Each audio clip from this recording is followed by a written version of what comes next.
Hi, this is Kerby Anderson. Each day we take on the tough issues and provide a biblical perspective to them. The topics we cover are wide-ranging: apologetics, theology, prophecy, creation and evolution, intelligent design, marriage, family, child-rearing, the millennial generation, trends in society, politics, economics, business, religious liberty, the Constitution, public policy, foreign policy, military policy, tensions in the Middle East, abortion, homosexuality, pornography, sexual ethics, media, technology, history, and America's godly heritage. We talk about anything that affects your faith, your family, or your freedom. So don't go anywhere, because Point of View starts right now.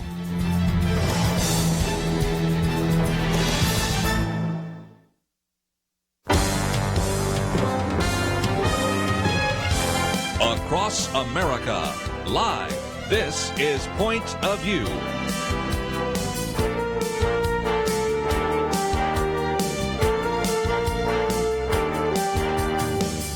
And now, Kerby Anderson. Thank you for joining me today. I hope you had a good weekend. Mine wasn't so good, but I hope yours went well. And if nothing else, we are here to really get into a variety of different topics. This hour, we'll look at everything from the pandemic and COVID hospitalizations and maybe counting the cost. We'll get into the whole question of funding the police or defunding the police. What does that mean in particular? But a little bit later, let me just hasten to add that we have a number of things we'll be talking about when we start our national broadcast, which is an hour from now. The reason I call it that is there are a few stations that carry this hour, and we're so grateful, especially those of you in the Dallas area that have been listening for some time. But the tradition for all these many years since when Marlon Maddox started the program back in 1972, first it was not on satellite, and then in the 1980s it's been on satellite ever since, is that, of course, from 1 o'clock to 3 o'clock Central Time, it airs on more than about, 260 stations? I forget what the count is anymore. And so in some respects, we save some of the conversation there. And that is when we, by the way, will have some conversation about some of these topics in a different way. Dr. N.T. Wright, who's been with us before and really have enjoyed his books over the years. We going to spend just a little bit of time talking about his book that's coming out later this week. I don't have a copy of the book, but I have some kind of a PDF file on God and the Pandemic. And the reason he wrote this was not because he just said, I think I need to sit down and write it, but Time Magazine asked him to write a piece, and once he wrote part of it, he said, well, I'm halfway to a book. So he took it and filled it out, and I thought it was very good. And so we're going to get into about a half an hour discussion with him about his book, God and the Pandemic, and that'll get us into some of these other issues we're talking about. Then at 1:30, or that will be an hour and a half from now, Sam Rohrer will be with us, and he is with the American Pastors Network. And he will then, of course, take us in a different direction we've been talking about, and that is how the nation unrest over the tragedy in Minnesota, or, of course, over the weekend, we could talk about the tragedy in Atlanta, reveals a deep moral chasm in America. So we'll talk about that with him. 2 o'clock hour, we'll have Frank Gaffney with us, and we'll talk about China.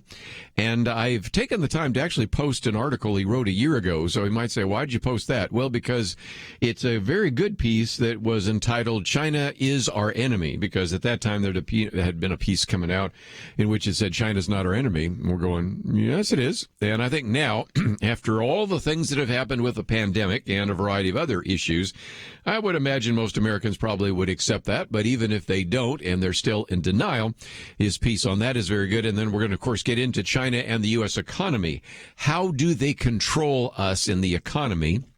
And how has China infiltrated into our world and our economy in ways that maybe we should pay attention to? And then the last half hour, we'll come back to some of the topics. Matter of fact, one that I may mention this hour, 20 critical questions for Black Lives Matter founders, because as I posted just the other day, there were a number of people that have talked about the fact that when you look at Black Lives Matter as a hashtag, who would disagree with that? Well, maybe a few racists out there, but most everybody would say, of course they do. And especially if you look at it from a Christian point of view, they're created in the image of God. Everybody's created. Doesn't matter whether you're black or white, doesn't matter if you're Hispanic or Asian, whatever. That is the case. And we would always want to emphasize that all lives matter. By the way, we are even so dedicated to saying lives inside the womb matter as well. But nevertheless, the movement itself, the website, the three women that were the founders of this, will really have advocated some things that really Christians would have to seriously question. And this is why there have been, over the last few weeks, lots and lots of various articles written about that. This one coming from the Stream is just a series of questions, which I think would really be just questions that the mainstream media should ask. Will any of these individuals that are actually part of this movement, the founders, Patrice Cuellar, Lisa Garza, Opal Tomei, would they come on any so-called Christian show, conservative program? Probably not. So, if NBC, CBS, ABC, maybe CNN, a few others couldn't ask him these questions, nobody ever will. And they're really good questions. And, of course, as I mentioned just a minute ago, there are quite a number of people writing about how Christians need to rethink whether or not they can really accept some of the premises of not only this movement, but a few of the others that you can mention as well. Natasha Crane's been on the program with us. A little bit later, maybe I'll quote from her, 5 ways Christians are getting swept into a secular worldview in this cultural moment.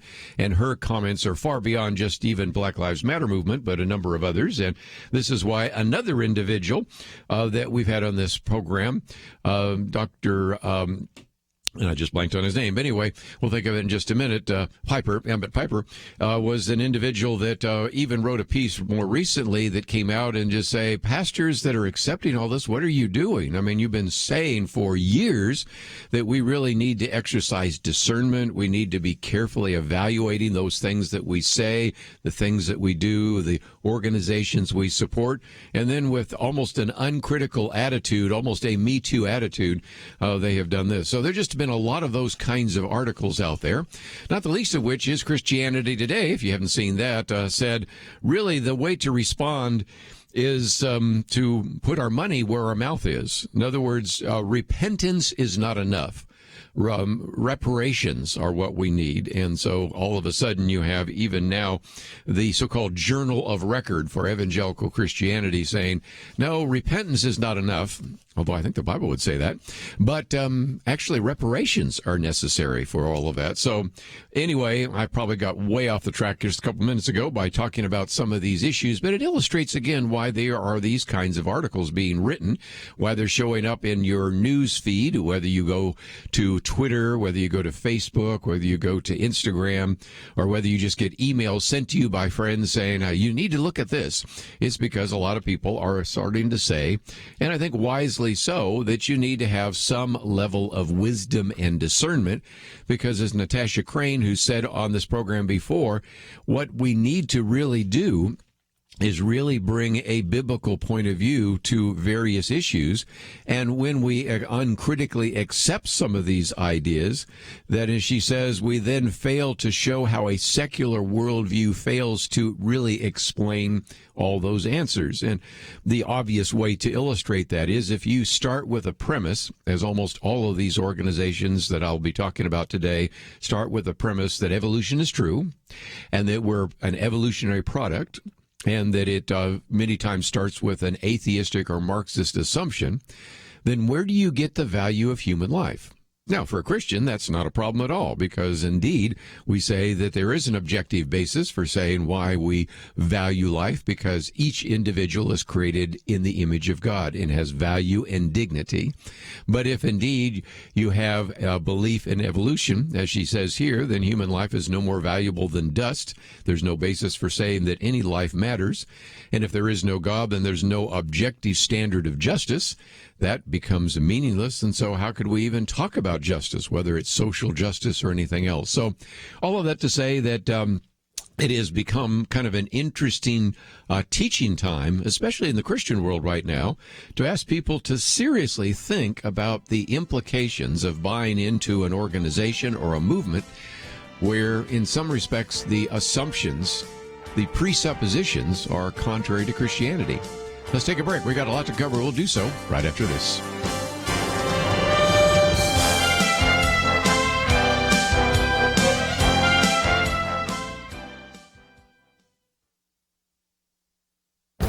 This is Viewpoints with Kerby Anderson. George Floyd was killed 3 weeks ago, and protests have been with us since the video surfaced. You would think that some of the focus would be on who is responsible for his killing and the others like it in the city. Kevin Williamson says the answer to that question is not unknowable, but in many political quarters unspeakable. There's a reason for that. Minneapolis is a Democratic city with a Democratic mayor and a Democratic city council that's in a state with a Democratic governor and Democratic state house. That is why the focus hasn't been on specific changes that should be made, but on abstractions that take the focus off politicians.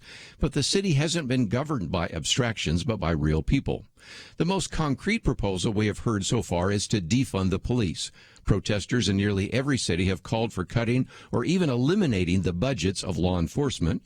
But most cities won't cut the police budget, except for the harsh reality that tax revenues might be less because of the pandemic lockdown.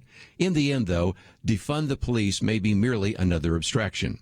A more reasonable solution is to abolish or reform police unions. John Fund documents how these unions protect bad cops. One retired NYPD commander writes that police unions in New York City outright protect cops. An article in the Stanford Law Review documents how police unions shield their members from public accountability. The former Minneapolis police officer who held his knee on George Floyd's neck had 18 prior complaints. One of the officers who stood by and did nothing had 6 complaints, one still open and another lawsuit settled by the city.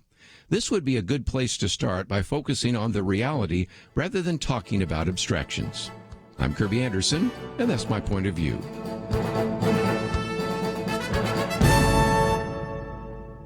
Take Kerby and the Point of View team with you on the go with the Point of View app. Search for Point of View Radio at the Apple or Google Play stores.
You're listening to Point of View, your listener-supported source for truth. Back once again, if we can get into a couple of issues, and certainly one of those has to do with the issue of the pandemic, which is something that's sort of been set aside for a while. We understand why that might be the case, but this has been an opportunity for a number of people to criticize the president. Once again, I know that surprises you, because number one, the president indeed said that it would be good to have a West Point graduation, and I would think that most of the graduates of West Point, the cadets, would say, yeah, we'd like to go back to West Point and have a graduation, even if we've got to be spaced out, because this is one of the most significant events of our lives. Well, of course, Joel Mathis criticizes the president for doing that, and then criticizes him for wanting to do a rally, which originally was on Juneteenth, which is Friday, but then decided to move it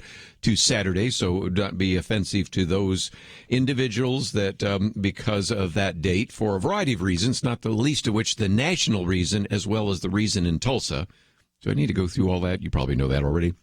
We're somewhat controversial. So that's the case.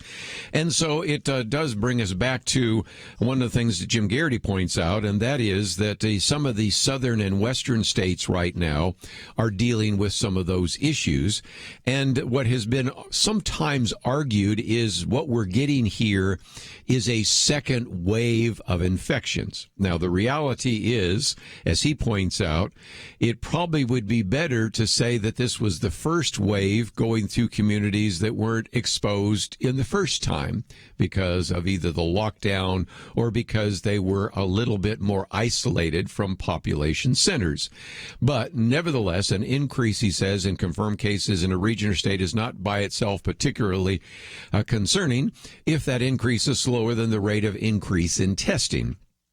And that sometimes is the case. Just because the numbers go up doesn't necessarily mean everything is going up. It just means that we now find people that we didn't know were infected in the first place. An increase in hospitalizations is concerning. So I know this is hard for some people in the mainstream media because they want to use as much of this fear to justify the lockdowns and as much of this to criticize the president. But there is a real distinction that I hope we can make right now.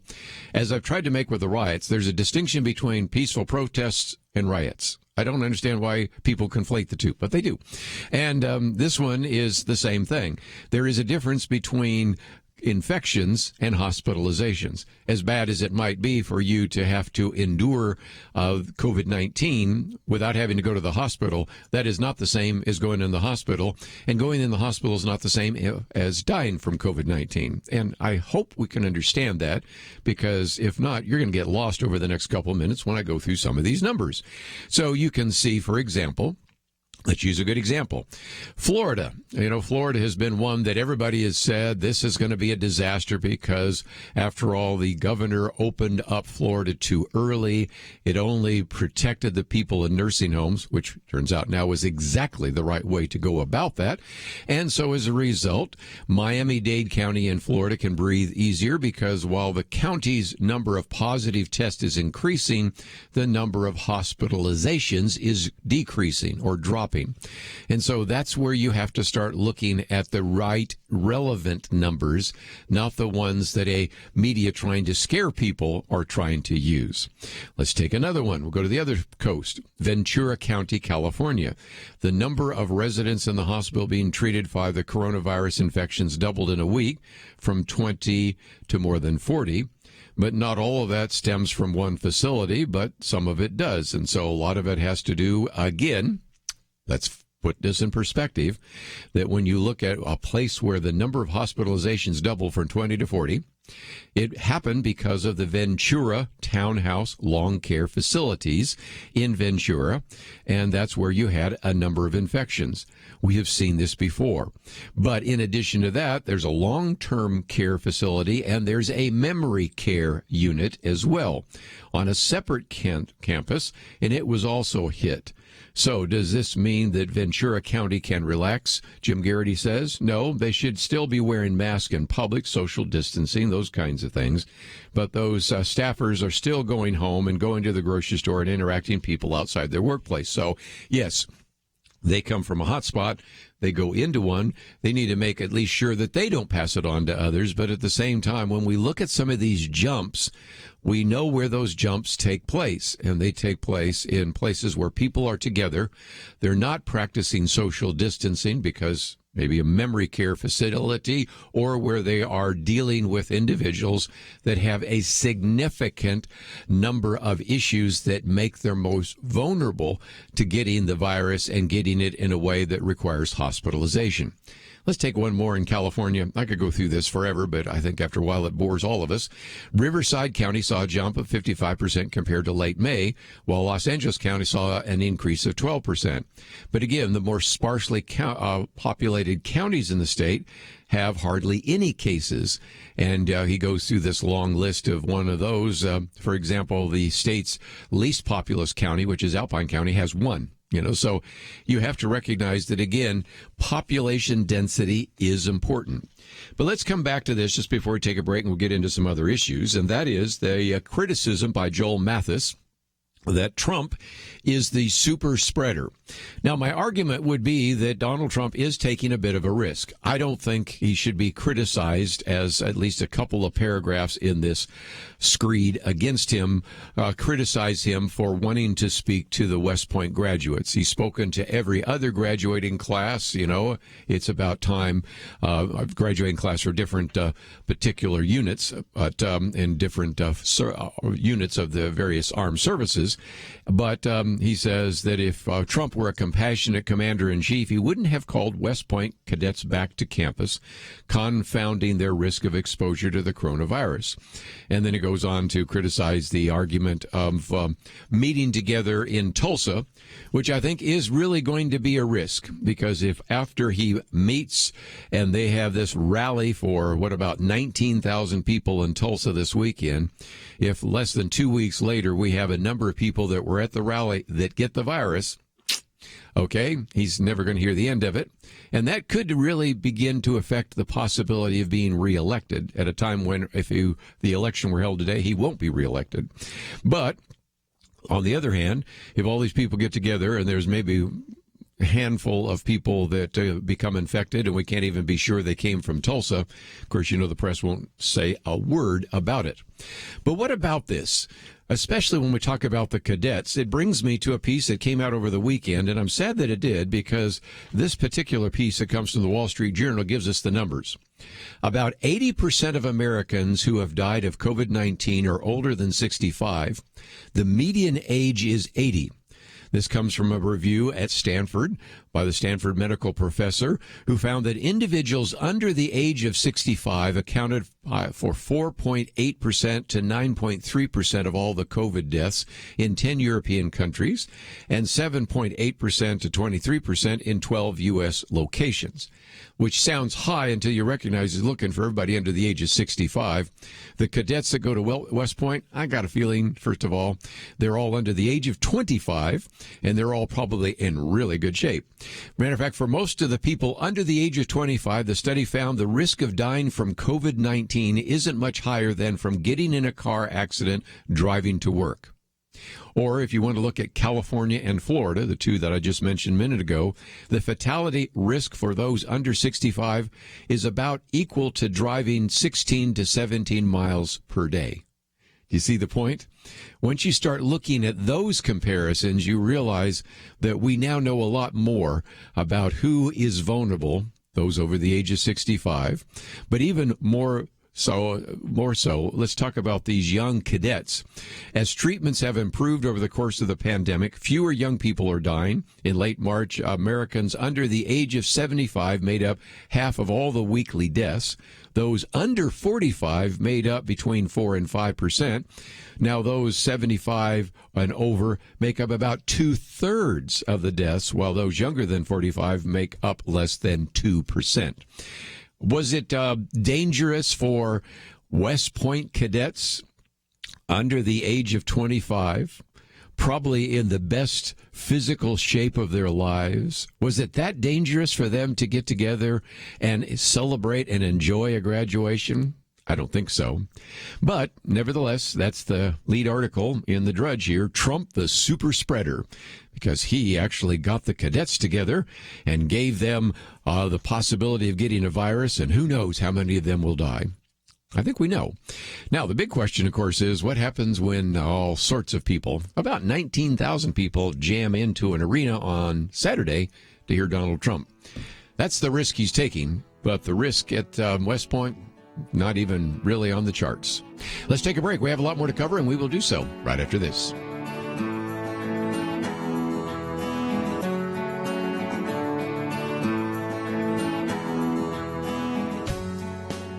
If you thought the first half of 2020 was newsworthy, can you even imagine what's coming in the next 6 months?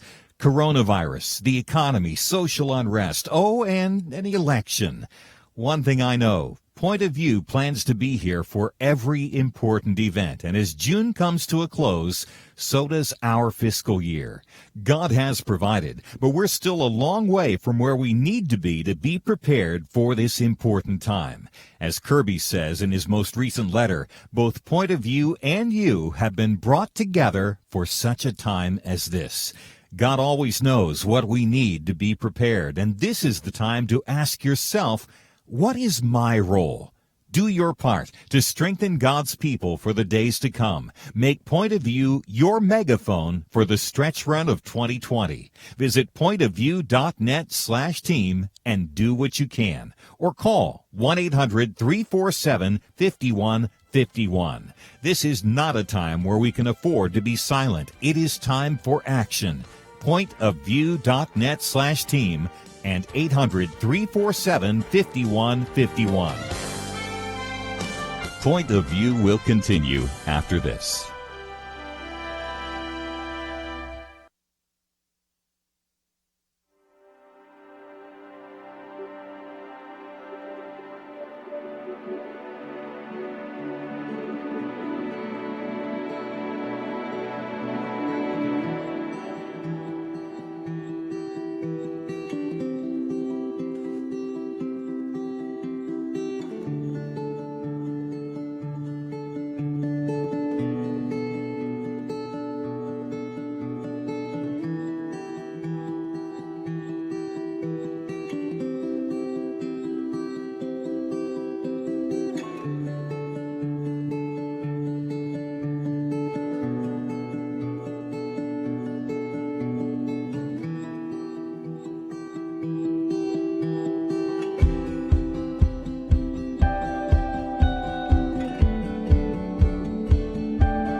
You are listening to Point of View.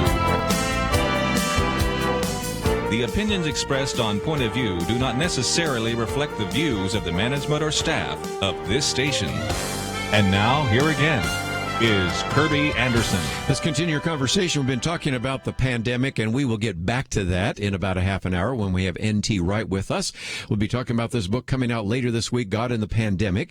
But then later on, in about an hour from now, we'll be talking with Sam Rohrer, and he is the president of the American Pastors Network. And if you're a pastor, you might want to find out more about what they are engaged in which he wants to talk about some of the unrest, of course, over the tragedy in Minneapolis. Or if you want to add that a little bit, you can add that to the shooting in Atlanta, and we'll get to that in just a minute.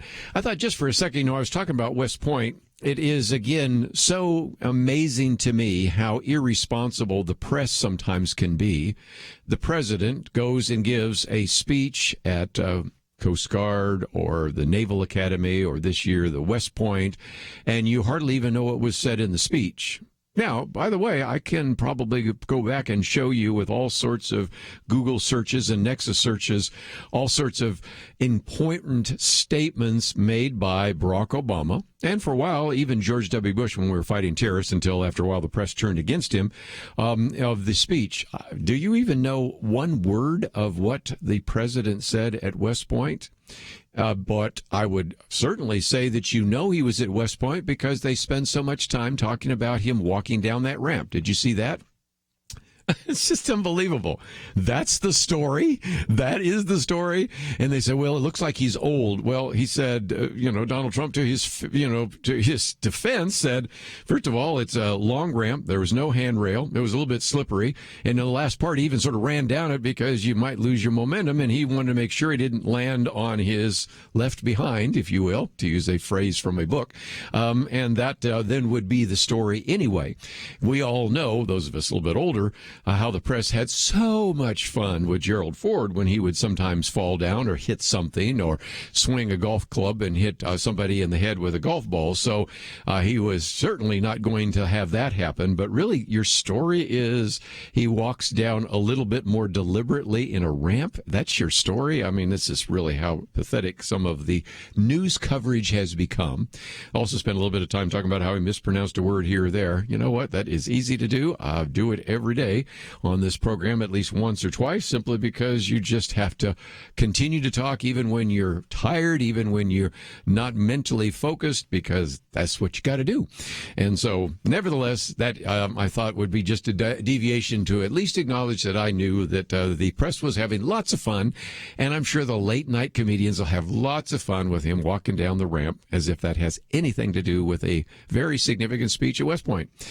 And if that doesn't encourage you to have some discernment, maybe what I'm going to talk about now will.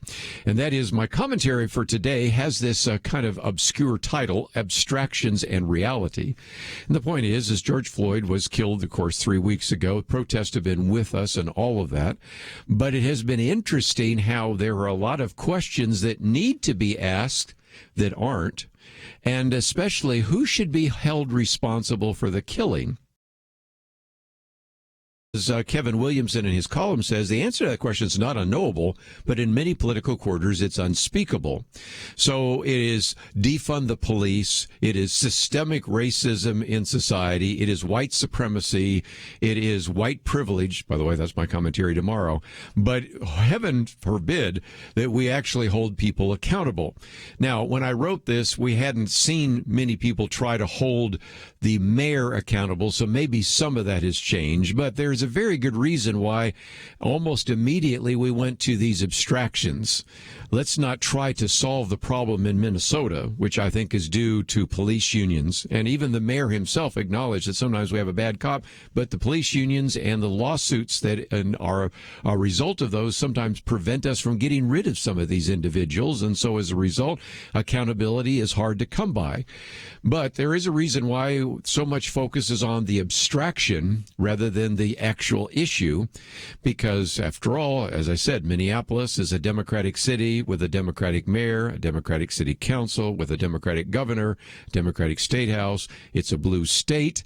And so as a result, it's one of those places where, again, we can't really talk about the problem. And of course, I give you some good evidence, as we've talked about before, that police unions are probably the problem. One retired New York Police Department commander writes that police unions in New York City outright protect the cops. I mentioned an article in Stanford Law Review that goes into some documentation about how police unions shield their members from public accountability. So if you'd like to read that, it's just a good illustration of this. And so, again, this has been something which Black Lives Matter, as the movement has said, this is maybe our time in which we really came into being because of Michael Brown. Now, maybe we will come into our own because of the outrage over the death of George Floyd. And so that brings us to one of the articles I've posted. And this is an article which is asking, I think, 20 critical questions of the founders for Black Lives Matter. And this is written by David Marshall, who actually has written a number of books. Perhaps one of the most interesting is really more of a religious book. Jesus is No Myth, The Fingerprints of God on the Gospels, something that N.T. Wright would agree with. But even so, he has taken the time to really try to figure out what would be the best questions to ask these founders, these three women that are the founders of this organization. And if you go to the website, you can see their pictures and you can see what his questions are. I won't read all 20, but I'll give you a smattering of what some of those are. He says, first of all, some say that Black Lives Matter adopted that name to emphasize the neglected value of African Americans, not to disparage anyone. So far, so good. He says, on the other hand, your Toronto co-founder wrote, quote, whiteness is not humanness. In fact, white skin is subhuman because people who lack sufficient epidermal melanin are defective in both mind and body. And so he says, which is it? Oh, okay. The other day, I did talk about the joke from Vadi Bakum, who sometimes when he speaks, talks about the fact that, he speaks from obviously a Christian point of view. He's a pastor and everything. And he says, look, we're all of one race. The only difference between us is the amount of melanin. Now, I don't want you white folks out there envying me because God gave me more melanin than you. And so he always has a little bit of fun, say, because I'm black, I've got more melanin, so I'm black, and so God loves me more. That's a joke. But apparently for one of the founders in Canada of Black Lives Matter, her argument is no, whites are subhuman. And again, I guess the argument is made, that's the way you people in the 19th century, including Charles Darwin in his book, The Origin of Species, and talked about favored races, implied that the white race was superior to the black race. That's certainly what certainly a number of white supremacists and people that adopted Darwin and began to implement eugenics had. So I guess maybe her argument was turnabout is fair play. But it is kind of striking how many times has anybody with Black Lives Matter movement ever been asked, do you believe both blacks and whites are equal, or do you believe that whites are subhuman? And they say, we don't believe that. Well, one of your founders actually says that. That's the starter question. You can see where it goes from there. One of the other ones is, do the lives of black police officers like David Dorn or Patrick Underwood, who were killed, matter? Because, again, they were African American. Then it gets into some of the Christian issues, because one of them, for Christian black leaders, Martin Luther King Jr., all human lives mattered because we were made in the image of God or because Christ died for us. But as an atheist, Black Lives Matter is an atheist organization. As an atheist or non-denominational movement, as one of you put it, on what fundamental principle is the value of at least some human lives based? Again, that's asking kind of a Christian question. Let's look at another one. I mentioned Michael Brown a minute ago, so this is number 6. In the case that brought Black Lives Matter into prominence, Michael Brown assaulted a Missouri police officer, Darren Wilson, and attempted to wrest his gun away as both a biracial grand jury and the Department of Justice under Barack Obama determined. Do you still maintain that Brown raised his hands and said, "Don't shoot," despite the mounds of evidence they considered? And on what grounds do you reject their conclusions? Even on these rallies, you see them putting up their hands. Hands up, don't shoot. Hands up, don't shoot. Which turned out to be a lie. And it isn't just my opinion. That was the conclusion of a grand jury, which was both white and black. That was the conclusion of the Justice Department. The Attorney General at the time was who? African-American Eric Holder. The president at the time was who? African-American Barack Obama. They all concluded that Michael Brown never said those words, and that was a lie that was spread at the scene of the crime or of the shooting, whatever view you might take, and it was not the case. And then finally they ask, Chicago just set a 60-year record for murders in a single day, and those happened in the weekend when there were the protests. And then quotes from the fact that many of those individuals, one particular liberal, Michael Pfluger at St. Sabrina Church, said, I sat and watched a store looted for an hour. No police came because they were over there trying to deal with the protest. And you still want to defund the police. Please explain why. Be right back.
Now, back to Point of View, your listener-supported source for truth. Back for a few more minutes. I was going to move on, and I thought, there are 20 questions here, and I think we looked at 4.5, I guess you could say. So let me come back to that at least fifth question real quickly, because I had to rush through it, and I thought, I really owe you a little bit more, because if you want to read this article, it really, I think, asks some very important questions.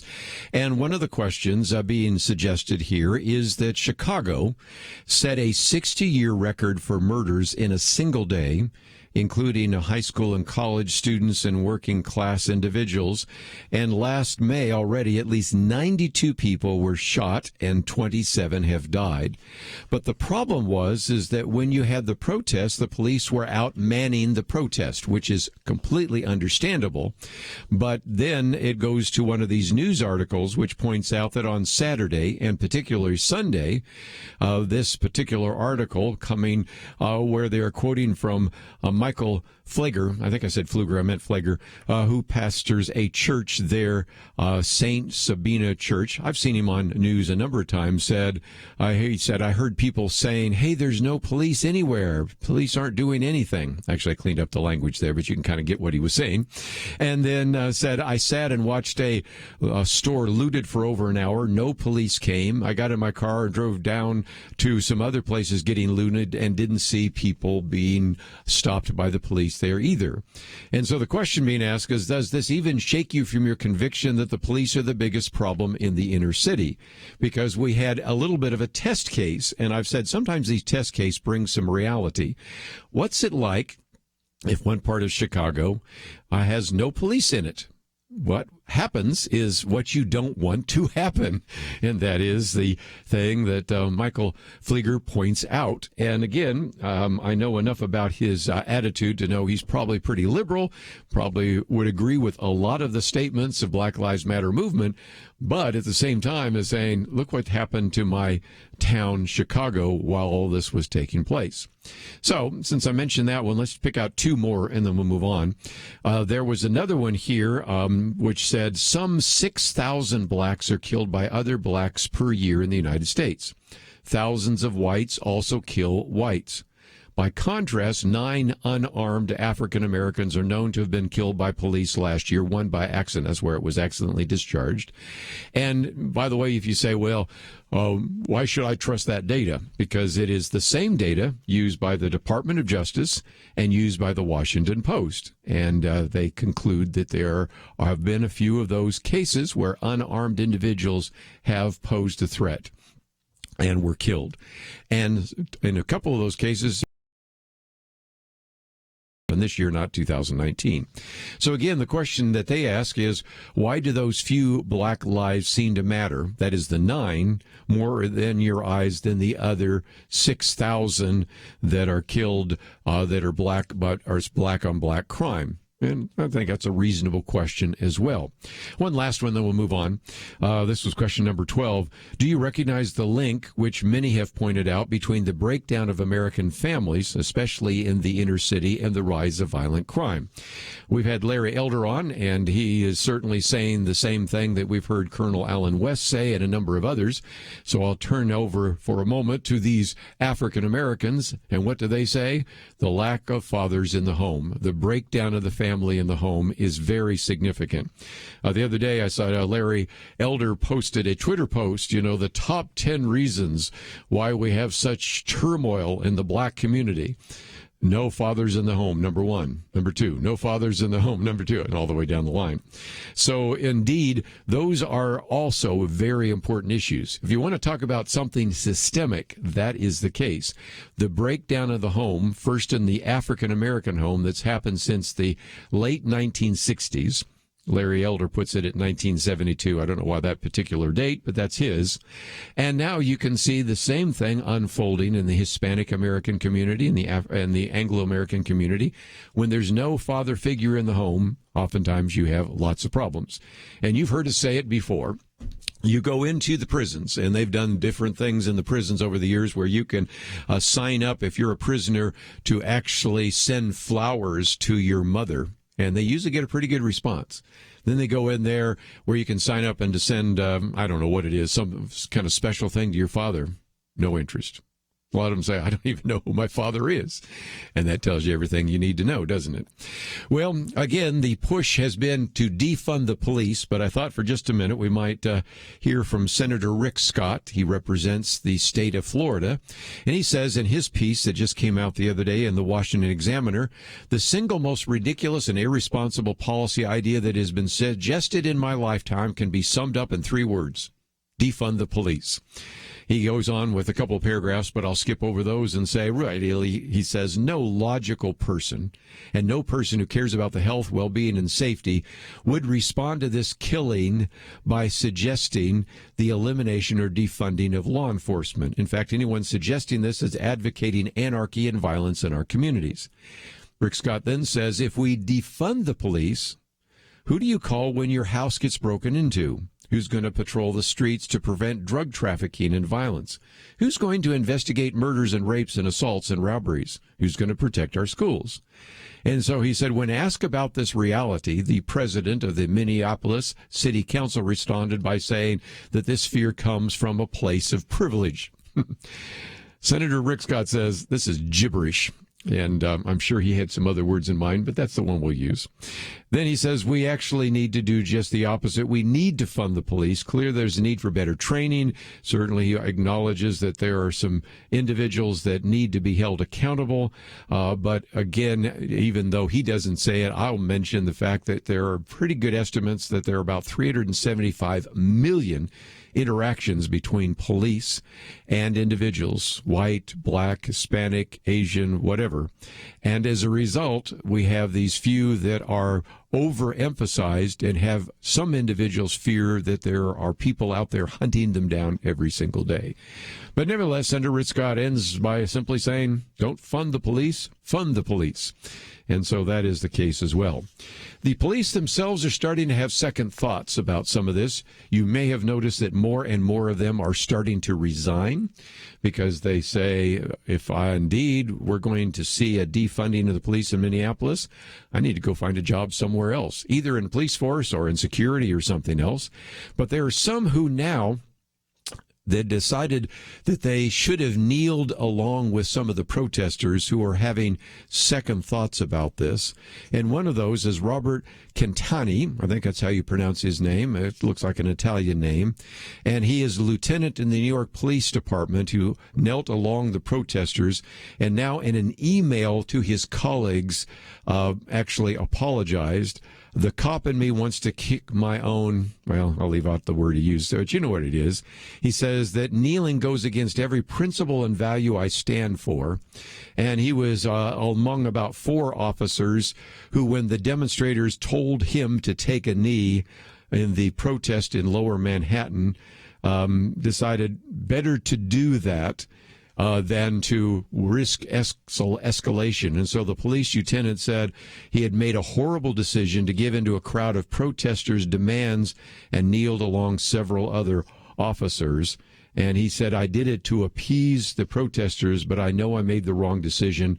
We didn't know how the protesters would have reacted if we didn't, and we're attempting to reduce extra violence. But nevertheless, some are saying maybe it's just time to leave the police force. Others are saying, actually kneeling in front of the protesters probably wasn't a good idea, and I regret it. And so that's some of the reaction we're getting from those individuals that each day we try to say we appreciate our first responders, we appreciate those in the military, we appreciate our healthcare workers, and if nothing else, they deserve our gratitude. We shouldn't go out and try to defund them and throw them out on the street. But that seems to be what's taking place right now. Let's take a break, though. N.T. Wright will be with us. Looking forward to this. We'll be back right after these messages. If you thought the first half of 2020 was newsworthy, can you even imagine what's coming in the next 6 months? Coronavirus, the economy, social unrest, and an election. One thing I know, Point of View plans to be here for every important event, and as June comes to a close, so does our fiscal year. God has provided, but we're still a long way from where we need to be prepared for this important time. As Kerby says in his most recent letter, both Point of View and you have been brought together for such a time as this. God always knows what we need to be prepared, and this is the time to ask yourself, what is my role? Do your part to strengthen God's people for the days to come. Make Point of View your megaphone for the stretch run of 2020. Visit pointofview.net/team and do what you can. Or call 1-800-347-5151. This is not a time where we can afford to be silent. It is time for action. pointofview.net/team and 800-347-5151. Point of View will continue after this.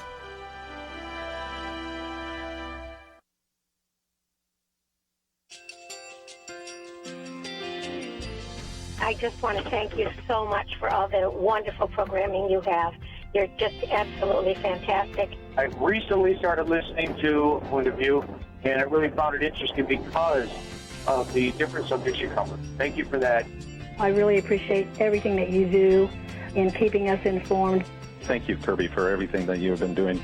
I appreciate all the work that you're doing, advocating for the Word of God. Thank you so much. Point of View, I think, is absolutely necessary because it's a Christian perspective, a biblical worldview perspective, and receive very current, up-to-date information about what is really going on, week to week in our culture, which is changing so rapidly, and yet it's morally sliding backwards.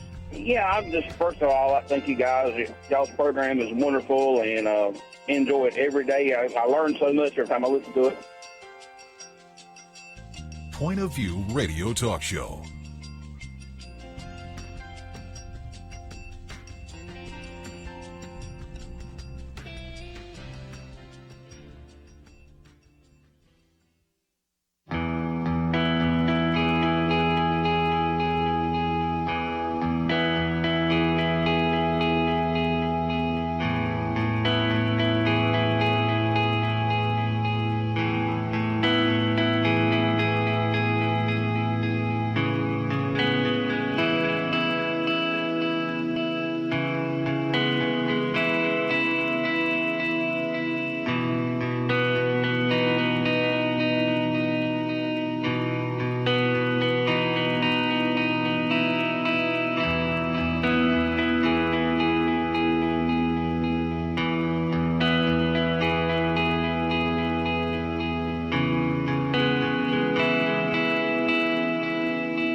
Hi, this is Kerby Anderson. Each day we take on the tough issues and provide a biblical perspective to them. The topics we cover are wide-ranging.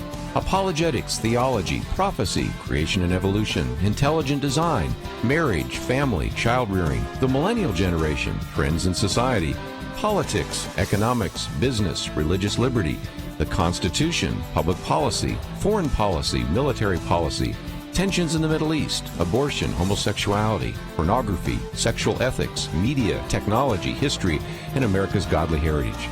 We talk about anything that affects your faith, your family, or your freedom. So don't go anywhere, because Point of View starts right now.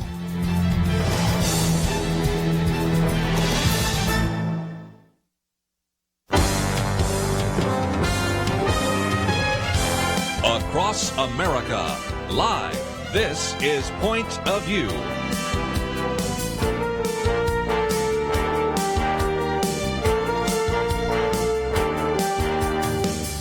And now, Kerby Anderson. Thank you for joining us at the Monday edition of Point of View. And over the next 2 hours, we're going to cover all the topics in the news. In a moment, we're going to talk about this idea of the pandemic and how do we think about that from a Christian point of view. N.T. Wright will be with us, and he has a book coming out later this week called God and the Pandemic. It's less than 100 pages, and I have at least an advanced kind of PDF, so I know a little bit about what's there, but I'm looking forward to getting it and reading it in its entirety when it comes out. And then in about a half an hour, we're going to talk about another issue, and that is, of course, the protest and what Sam Rohrer, who is the president of the American Pastors Network, says how this unrest right now over the tragedy, first the one in Minneapolis, and we could add to that the one in Atlanta this weekend, have really opened up a deep moral chasm in America. So we'll talk about that. In the next hour, we will be talking with our good friend Frank Gaffney of the Center for Security Policy about China. I've taken the time to post an article he wrote a year ago in which there were some people arguing that China is not our enemy, and he wrote back and said, no, China is our enemy for these reasons.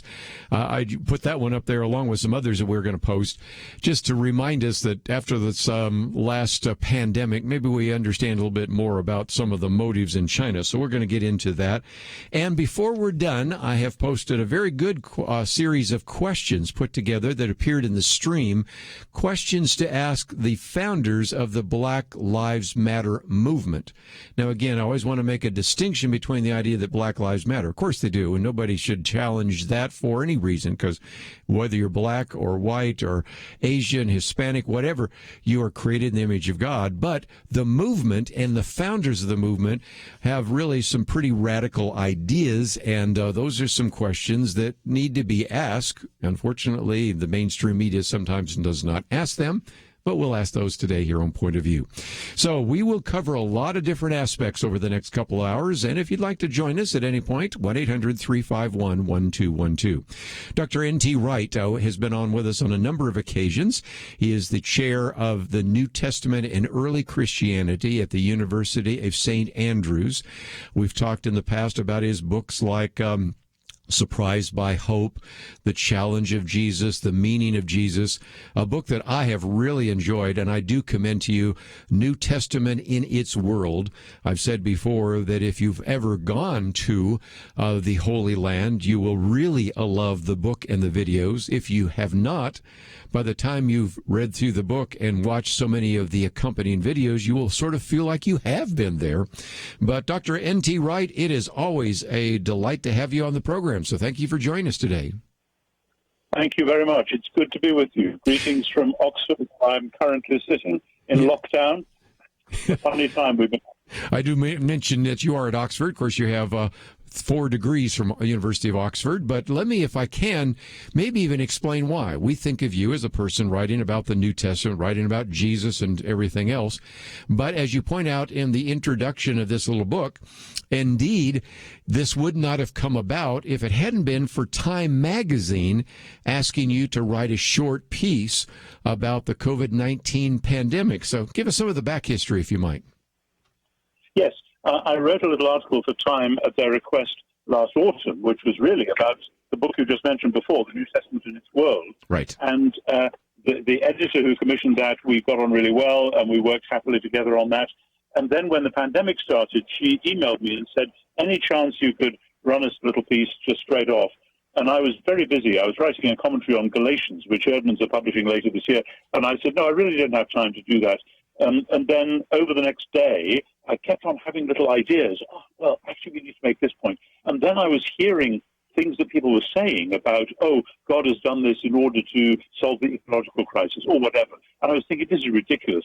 We need to say something different from that, particularly about cement. So I dashed off a little 800-word piece, sent it off, and I thought, well, if they like it, they'll print it, and that's the end of the matter. And they did like it. They did print it, but then it wasn't the end of the matter because I got a lot of feedback on Twitter and emails and goodness knows what, people saying, oh, N.T. Wright has forgotten to read his Bible. Doesn't he realize that the book of Amos makes it quite clear that when something like this happens, it's because his people have sinned and they need to repent? And I began to get the idea, people are using this virus as a megaphone simply to amplify what they wanted to say anyway. And I thought, hang on, guys, we just can't, that doesn't work. We can't do that. Plus, if you're going to quote Amos, you also need to quote the book of Job. And by the time you do that, you have to say, we need a whole way of reading Scripture as a whole if we're going to address this seriously as Christians and not just dot around with a text here and a text there. So then I went to work, and 3 days later, you got the little book. Well, that's amazing. That was it. Again, there are 5 chapters. Where do we start? Reading the Old Testament, which is illustrated there, Jesus in the Gospels, reading the New Testament, where do we go from here? And it is less than 100 pages, and it's coming out this week. So, like you, I'm going to advance order it. And, of course, I'm fortunate because I got the PDF in front of me as well.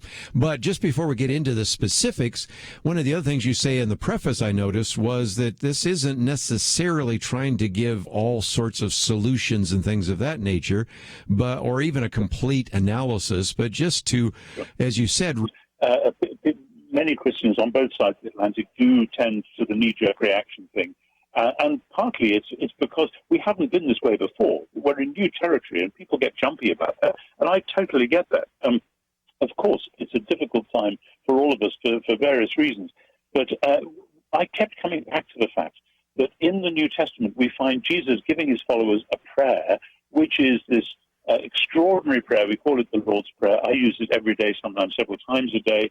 And in it, we pray for God's kingdom to come and his will to be done on earth as in heaven. We should pray that every day, not just when something sudden and new happens to scare us, as it were. And likewise, we should pray every day, forgive us our sins as we forgive those who sin against us. It shouldn't just be something that we pray when there's a pandemic on or a war threatening or something.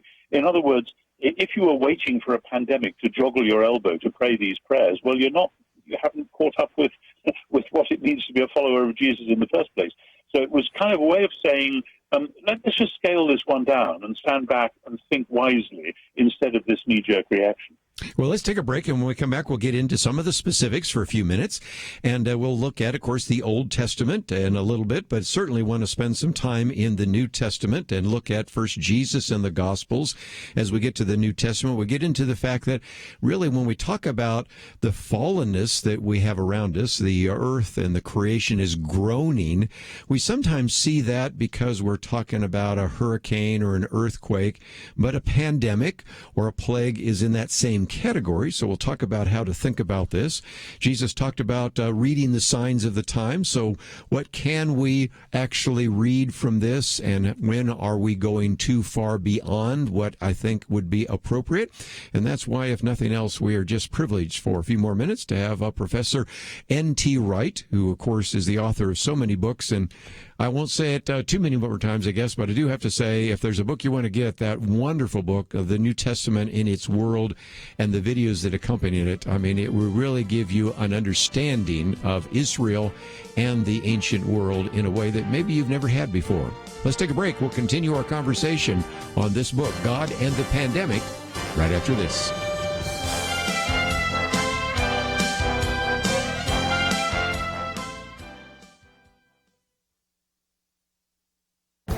This is Viewpoints with Kerby Anderson.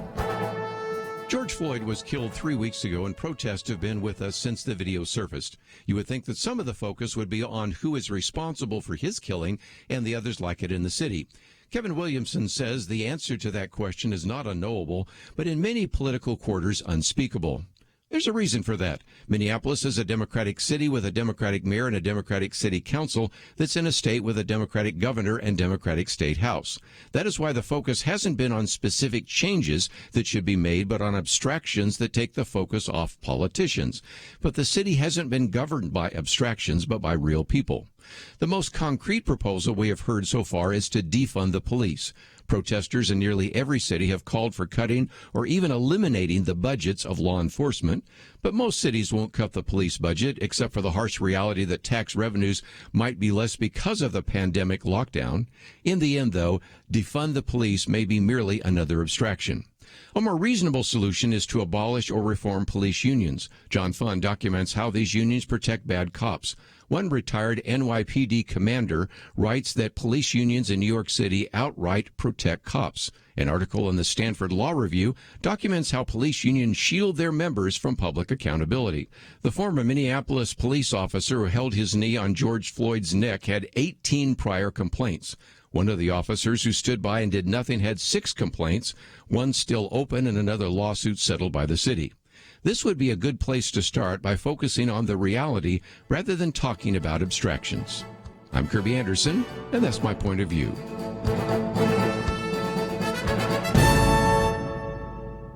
Take Kerby and the Point of View team with you on the go with the Point of View app. Search for Point of View Radio at the Apple or Google Play stores.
You're listening to Point of View, your listener-supported source for truth. Who's with us today? Professor N.T. Wright for a few more minutes as we talk about his book coming out this week, God and the Pandemic. And N.T. Wright, let's, if we can, maybe go to the chapter on reading the Old Testament. And I love that because it sort of forces us into some sections we wouldn't look at. You talked about Amos or Job, but you have a couple of citations from Lamentation. And I would think that Lamentations probably was not on the quiet time list for any of our listeners today. And then a couple of the Psalms. But how do we accurately take any principle we can get out of the Old Testament and apply it, since perhaps the greatest tragedy that we have in the Old Testament is the exile in Babylon? But how do we think about this? That's a great question. Thank you. Of course, Lamentation says, oh God, you promised that if we messed up the covenant, we would end up in exile, and we did, and it's happened, and we hate it, and we're lamenting, and we're weeping bitterly, but of course we deserved it. And Daniel 9 says the same thing, and Jeremiah says the same thing, and Ezekiel says the same thing, and so on. So that's all one strand of the whole biblical narrative, which you get, because you can't just take little bits. You have to see the narratives as a whole. And that narrative runs from Deuteronomy 26, 7, 8, 9, through to Daniel 9, etc. At the same time, in parallel with that, you have the narrative of the book of Job, which you mentioned, but also Psalm 44, which is very explicit and says, all these things have happened to us, but we did not play false. We did not abandon your covenant. We have been true. So what on earth is going on?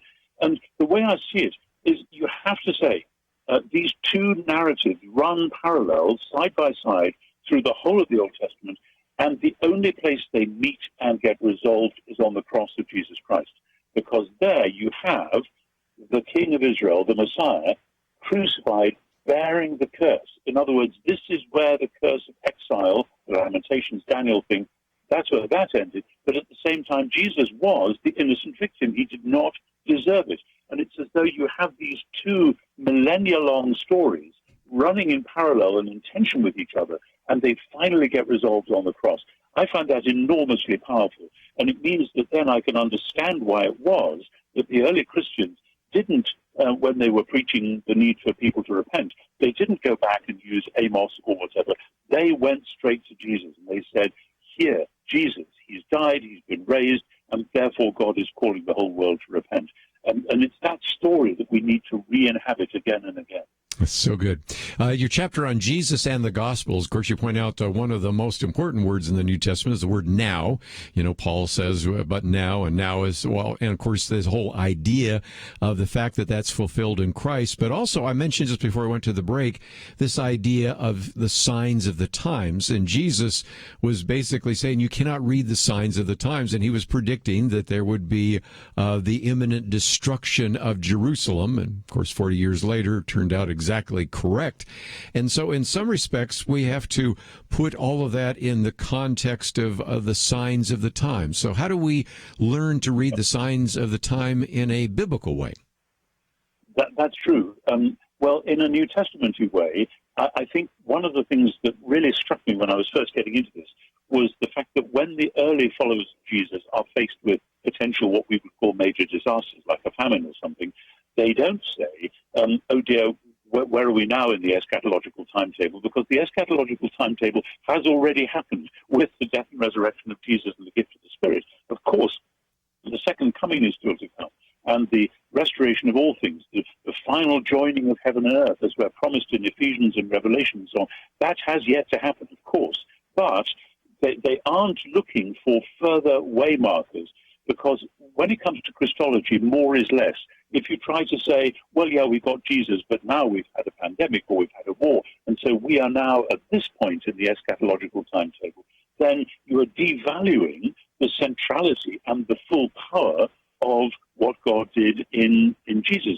So when in Acts 11, the disciples are faced with a famine which is imminent, they don't say, oh, my goodness, this is the beginning of the end of the world, nor do they say, oh, we have to analyze who is being called to repent here. They're very practical. They say, okay, somebody is going to be seriously at risk here. Who's that? Well, it's the church in Jerusalem. Well, okay, what can we do to help? We'll take up a collection. And who shall we send with it? Well, here's Paul and Barnabas. Ideal. And it's that impetus to reach out in help to those in need, which shows that they've taken Jesus seriously, because as a result of the cross and resurrection, that's where we now are. The signs of the times, as it were, all converge on Jesus. And so when Jesus warns his followers to discern the signs of the times, which, as you say, is about the fall of Jerusalem quite clearly, the Roman eagles gathering on the horizon ready to swoop, then I do think there may be seasons in the life of the church when we can actually look and see things that are going on in the world and pray for wisdom to be able to say, actually, this is what's happening and this is what we should say. But I don't think we can ever say, therefore, this is the sign of the eschaton or anything like that. I know some Christians have been doing that. Yes. It seems to me Jesus himself ruled it out. Probably only have time for one more question, and so maybe I'll just stay on the one having to do with Jesus, because in addition to the word now, another kind of concept is paradox. And you have, as you point out here, Jesus who prays for his friend Lazarus, and he also cries.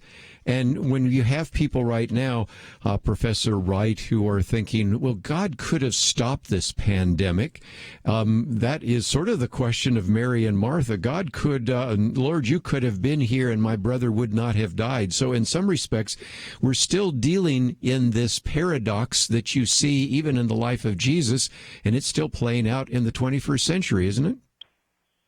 That's absolutely right. And that paradox runs right through the book of Acts as well, where, for instance, in chapter 12, James gets killed by Herod at the beginning, and then in the middle, Peter gets out of jail free. If I was James's mum, I wouldn't like Acts 12 very much. You know, how does this work? What is God up to? And so the note of lament still comes through, and the tears that Jesus wept at the tomb of his friend are then translated by Paul in Romans 8 to the Spirit groaning within us, with inarticulate groanings. But God the Father, the heart searcher, another allusion to Psalm 44, by the way, God knows what the Spirit is doing, but the Spirit isn't even using words. It's too awful for that. And so there is this ongoing sense that the task of the church is to be the people in prayer at the place where the world is in pain. That is the call to lament, which is the biblical call from the Psalms, through the tears of Jesus, through Jesus saying, "My God, why did you abandon me on the cross?" through to Paul and beyond. And to anyone who says, "Oh, well, God's in control, so it's all right. We know he's got a plan, he's doing it okay," that is in danger of sweeping lament under the carpet. But lament is central to the Christian vocation, and perhaps never more than at a time like this. Well, again, we always appreciate the short amount of time we get with you, but let me just mention that the book, God and the Pandemic, A Christian Reflection on the Coronavirus and Its Aftermath, actually will arrive on Friday, and I think you can actually pre-order it so that you might even get it by then. And since it is also available in Kindle, I will at least hasten to add that it may be possible that when you order it on Kindle, you get to read it right now. But nevertheless, it's coming out this week, and I just wanted you to begin to think biblically about these issues. Dr. Wright, again, where do we start? Reading the Old Testament, reading Jesus and the Gospels. We mentioned a little bit about reading the New Testament. Of course, this idea of the earth and the creation groaning in travail, and where do we go from here? And it just seemed to me to be a very good book that provided a needed corrective to some of the hyperbole, some of the hysterics, some of the conspiratorial theories. So I appreciate the fact that Time Magazine asked you to write it, and I really appreciate the fact that you wrote the book and that you gave us a little bit of time to talk about it today here on Point of View. Thank you very much. I really appreciate you giving me this half hour to talk about it. It's always good to chat. Well, we look forward to the next opportunity, and let me one more time mention his New Testament in His World. I just have to love that book, and it would really help you understand not only how to interpret the New Testament, I think in a very accurate way, but also to really understand that. And if you've traveled to Israel, or maybe want to come with us on our next trip, you will certainly benefit from it after having seen Israel. But if you never could get on an airplane again and never make it to Israel, this is really about the next best thing, because it goes in so much detail. And then there are these videos where they interview Dr. N.T. Wright at all the key illustrations. And anyway, I just thought I'd recommend the book one more time. Let's take a break. When we come back, we have a polarized country. I know that's not a surprise comment to you, but what about this moral chasm, and how has that really developed? Sam Rohrer is going to be with us. He is the president of the American Pastors Network, and if you're not familiar with that, maybe you're a pastor, you'd like to know more, we have a link to his website. And so we're going to talk about how this unrest, which we have seen, of course, these many weeks since the death of George Floyd 3 weeks ago, and even the shooting that took place in Atlanta this weekend, and others that we can mention. What does that mean? How should we think about that from a biblical point of view? So we'll get his perspective, and we'd love to get yours too. We'll take a break, come back with more right after this. If you thought the first half of 2020 was newsworthy, can you even imagine what's coming in the next 6 months? Coronavirus, the economy, social unrest, and an election. One thing I know, Point of View plans to be here for every important event, and as June comes to a close, so does our fiscal year. God has provided, but we're still a long way from where we need to be prepared for this important time. As Kerby says in his most recent letter, both Point of View and you have been brought together for such a time as this. God always knows what we need to be prepared, and this is the time to ask yourself, what is my role? Do your part to strengthen God's people for the days to come. Make Point of View your megaphone for the stretch run of 2020. Visit pointofview.net/team and do what you can. Or call 1-800-347-5151. This is not a time where we can afford to be silent. It is time for action. Pointofview.net/team and 800-347-5151. Point of View will continue after this.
listening to Point of View.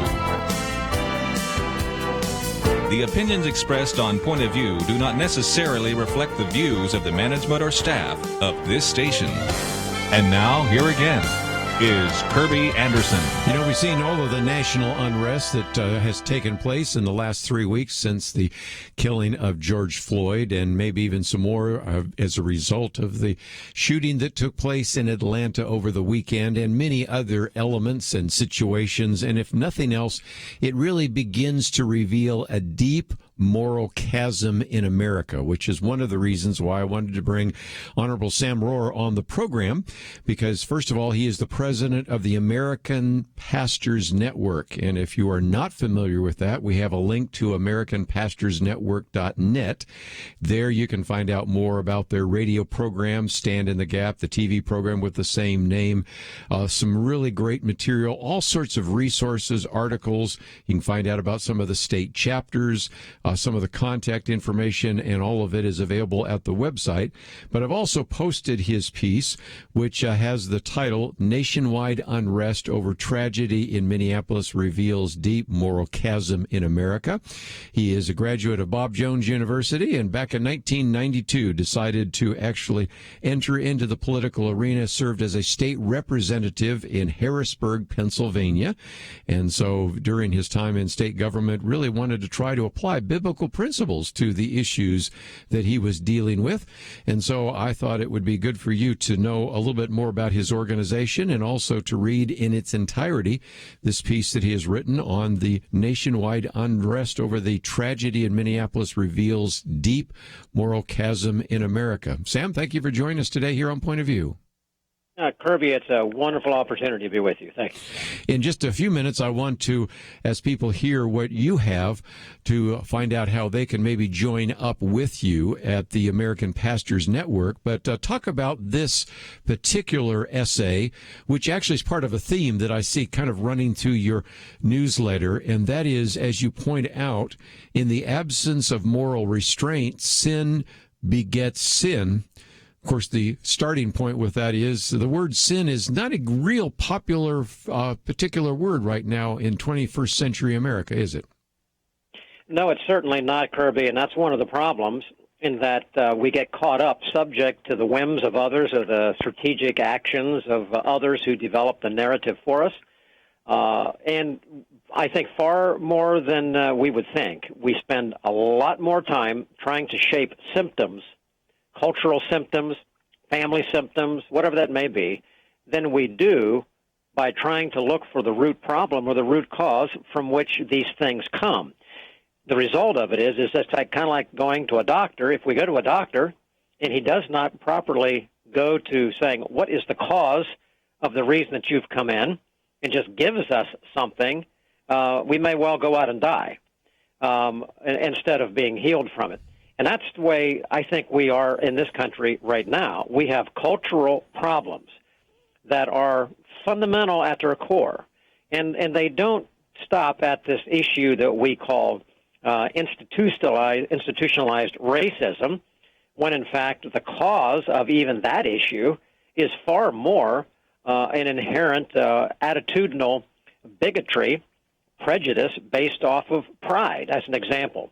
Or we may fight the issues of life or abortion or marriage or whatever it may be that are cultural issues, and we pursue them.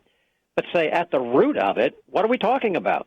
Well, we're talking about God's plan for life and living, and either accepting it or rejecting it, and that gets into the issue of sin. And that culture doesn't like to talk about that fundamental aspect of sin, because with sin comes the concept that there is God, there is accountability, and there is judgment that associates with it. And, you know, so anyways, I'll stop at that point, but this is what we're wrapped up in. So if we pursue these things culturally, which we have for a long time, without asking and saying, how does God look at this? Yes. Unless we go there, we will never come to a point of healing or bridging gaps as they exist. It's not possible without going back and saying, how does God view where we are, and go right to the heart of the issue. Well, and one of the things we've said on this program before is that if the church doesn't get it right, how do you expect the culture to get it right? Which kind of brings us back to the American Pastors Network. Tony Evans, on more than one occasion on this program, has said that, we got to get the church house right before we can get the White House right, and there's a sense in which if the pastors and the Christians in this country are adopting non-Christian views of the world, and before the end of the program in the next hour, we'll get into one article on 20 critical questions for the founders of Black Lives Matter movement, or even Natasha Crane's been on this program, 5 ways Christians are getting swept into a secular worldview in this cultural moment. We got to start thinking biblically and looking at the root causes, because like you said, a doctor that prescribes a solution or gives a prescription without understanding the actual diagnosis is going to probably make a lot of mistakes. And that's very true about this culture too, isn't it? Well, it absolutely is. And here again, you referenced the terminology biblical worldview, or how God would look at it. We have to understand that we are here in this country a blessed experiment. I'm from Pennsylvania. William Penn founded Pennsylvania. He laid down what he called back then the foundation of government, and within it he used the terminology of a holy experiment. And those very words are written and wrap our rotunda and Capitol in Harrisburg, where I served for 18 years. And that holy experiment that William Penn talked about, that others, Jefferson and Benjamin Franklin, as an example, referred to Penn as a father of as the father of the founders. He went to the bottom and said, "All right, we want freedom." He came here for religious freedom. He said, "How can that happen?" And the holy part of it was we can't ever achieve it without going back to the foundations of Scripture and saying, what did God lay out? How can we take and apply here in this new world the principles that God laid out, and then put them into effect? And that was the experiment. So holy experiment in self-government was the concept of our founders. But it starts with saying and asking, what does God, the creator, the giver of inalienable rights, life, liberty, pursuit of property, and pursuit of happiness, private property rights, and a host of other things, if we don't go there first, we can never get to the point of actual civil freedom, and the point there being you cannot achieve civil freedom until we've tasted first of spiritual freedom, until we've been set free from bondage of sin through Jesus Christ. We will never be able to understand what's required for civil freedom, and that's about where we are. It's time to, I believe, to reacquaint ourselves with fundamental principles of life and living, and saying God's Word lays it all out. The question is, are we going to go there and find it, reacquaint ourselves with it? And I think as Christian people, if we don't, and as Brother Tony said, if the church house is not right, the state house will never be right until the hearts of God's people are, I think, Kerby, are in alignment vertically, properly, with who God is and what He says. We will never be able to be the kind of examples we need to be horizontally to those who are around us.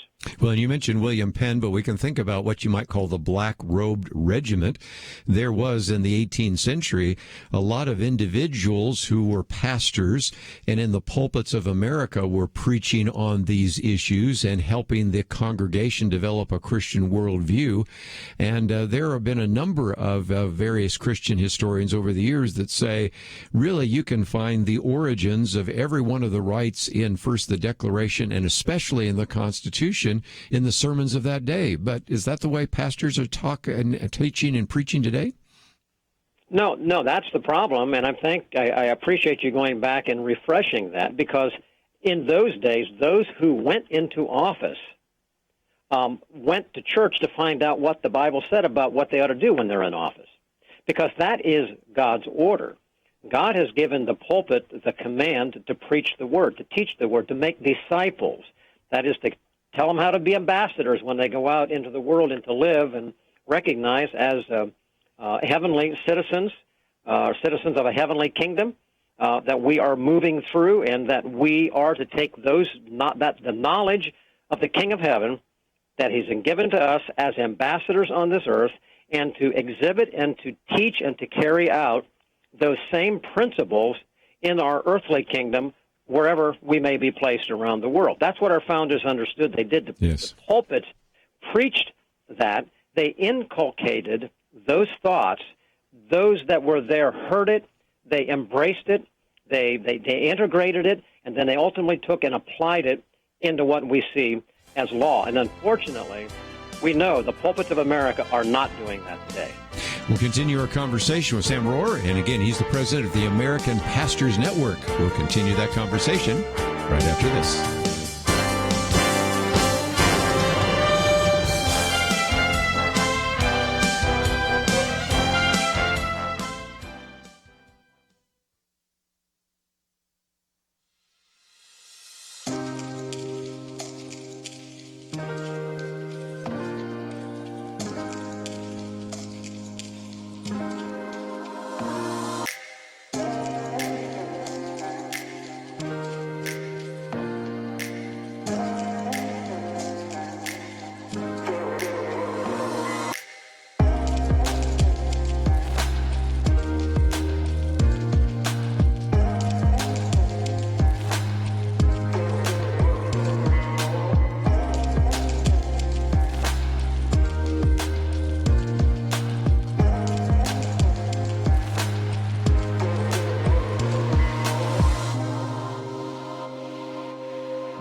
Now, back to Point of View, your listener-supported source for truth. The Honorable Sam Rohrer with us, and again, he is the president of the American Pastors Network. We have a very good article that you might want to read on the deep moral chasm in America. But as an individual that served, as you said, 18 different years in the Harrisburg legislature there for the legislature of the state of Pennsylvania, the Commonwealth of Pennsylvania. Talk about what was engraved on the ceiling, because I believe it said, "And you shall know the truth, and the truth shall set you free." I think that's a biblical phrase, isn't it? Kerby, it happens to be a very biblical phrase, and, you know, it's an amazing thing that in many state capitals, certainly in Washington, but Pennsylvania is particularly rich with Bible verses all over the walls of the building. I often made a phrase that I could take somebody to heaven through the Senate. and that would be the reason that the entire plan of salvation is written between the Old Testament on the front wall and the New Testament on the back wall. There's sufficient there for any person to know who God is, why he created, what his intent was, and the plan of redemption, salvation on the back wall. I can literally lead a person to Christ to lead them to heaven through the Senate. Now, in the house was that verse on the ceiling. It was the only verse that anybody could see. The only thing was written there, obvious, and it was just that. And ye shall know the truth, and the truth shall set you free. A reminder to all of those in a position of lawmaking that every law is based on somebody's view of truth. Right. And ultimately, that's what it comes down to where we are today. Those on the streets in a rebellious manner are operating off what they perceive to be acceptable. Well, acceptable to whom? Well, maybe to them. Is it acceptable to God? Is it acceptable to the law? Is it acceptable to the Constitution, our highest civil law? The answer would be no. Well, then, how do we correct all this? Well, I call it a truth reset. We really, more than anything else in this nation, need a reset when it comes to truth. As a nation, we've rejected truth. 70% of the pulpits of America, according to George Barna's surveys, would indicate they do not believe, the pulpits do not believe, that God's word is authoritative, meaning that it is all true. Now, what's the result of that? If the pulpits do not believe, the majority of pulpits do not believe that God's word that he's placed above his own name is, in fact, all true.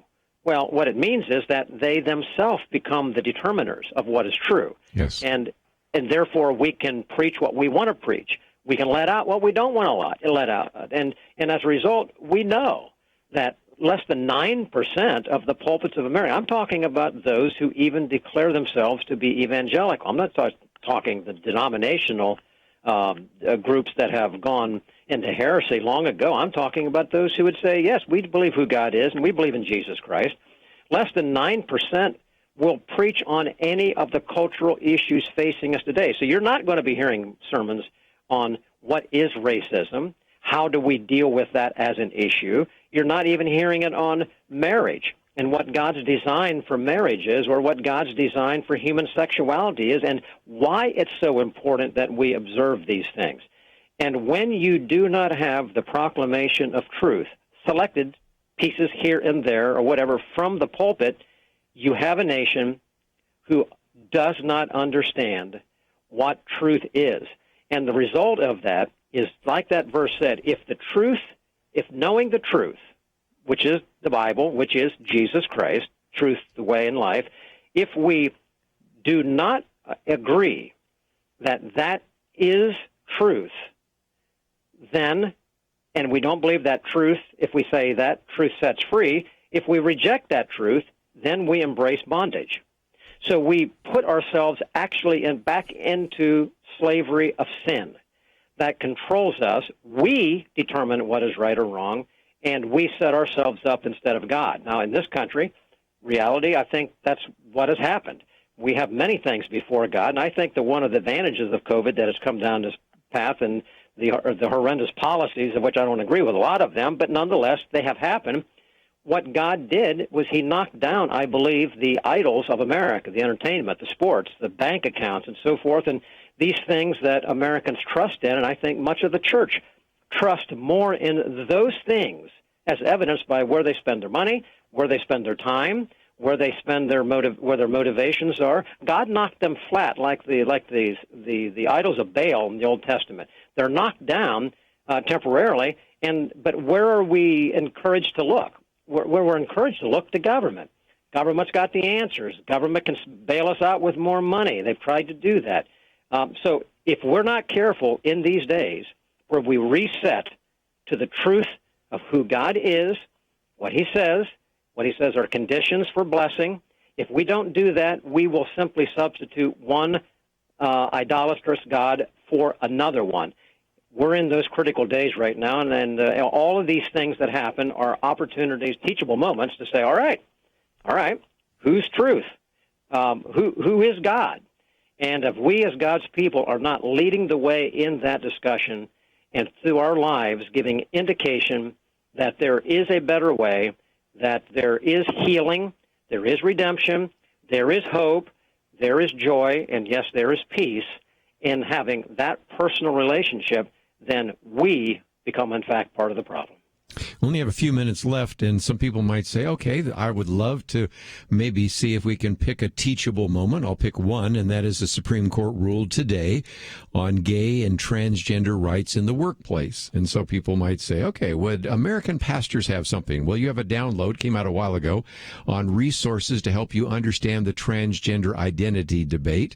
And then you have action steps for pastors. You have a sample letter for a legislator. You have a bulletin insert. You have a sample letter to an editor, a sample letter to a school board member.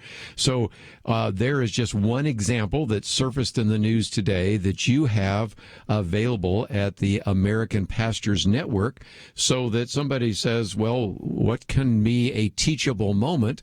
That could be a teachable moment, if not in a sermon, certainly in a Sunday school class. And so talk about some of the resources. We got about a minute left at American Pastors Network.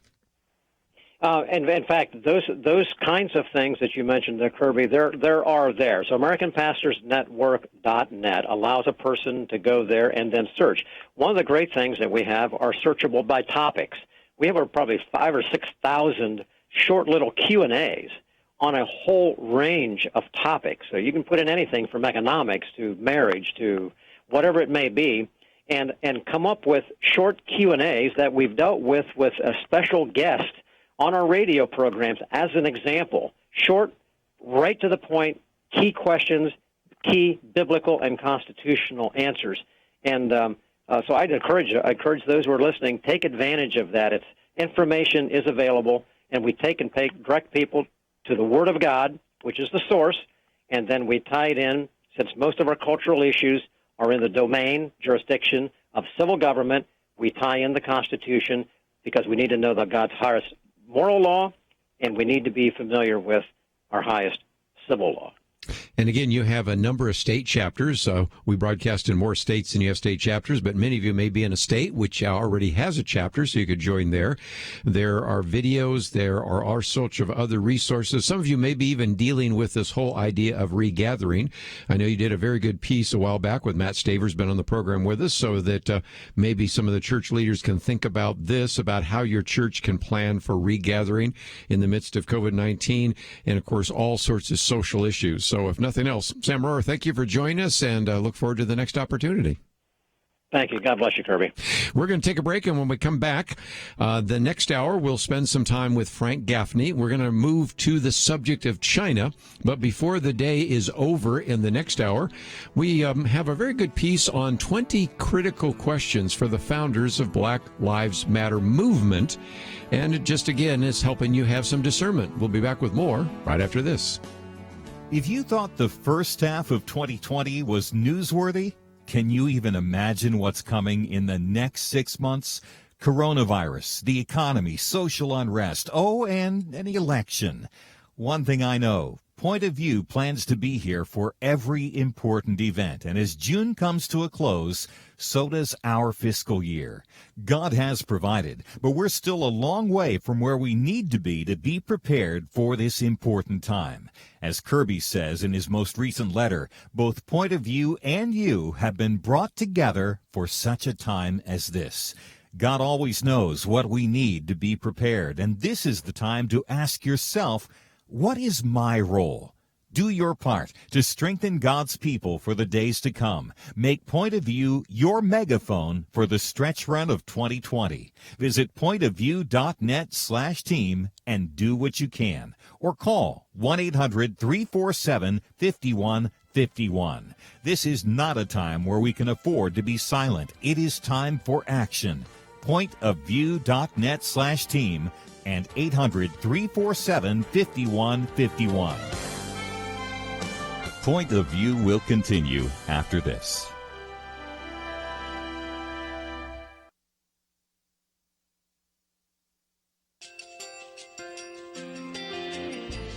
I just want to thank you so much for all the wonderful programming you have. You're just absolutely fantastic. I recently started listening to Point of View, and I really found it interesting because of the different subjects you cover. Thank you for that. I really appreciate everything that you do in keeping us informed. Thank you, Kerby, for everything that you've been doing. I appreciate all the work that you're doing, advocating for the Word of God. Thank you so much. Point of view, I think, is absolutely necessary because it's a Christian perspective, a biblical worldview perspective, and receive very current, up-to-date information about what is really going on, week to week in our culture, which is changing so rapidly, and yet it's morally sliding backwards. Yeah, I'm just, first of all, I thank you guys. Y'all's program is wonderful, and enjoy it every day. I learn so much every time I listen to it. Point of View Radio Talk Show.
Hi, this is Kerby Anderson. Each day we take on the tough issues and provide a biblical perspective to them. The topics we cover are wide-ranging. Apologetics, theology, prophecy, creation and evolution, intelligent design, marriage, family, child-rearing, the millennial generation, trends in society, politics, economics, business, religious liberty, the Constitution, public policy, foreign policy, military policy, tensions in the Middle East, abortion, homosexuality, pornography, sexual ethics, media, technology, history, and America's godly heritage. We talk about anything that affects your faith, your family, or your freedom. So don't go anywhere, because Point of View continues right now.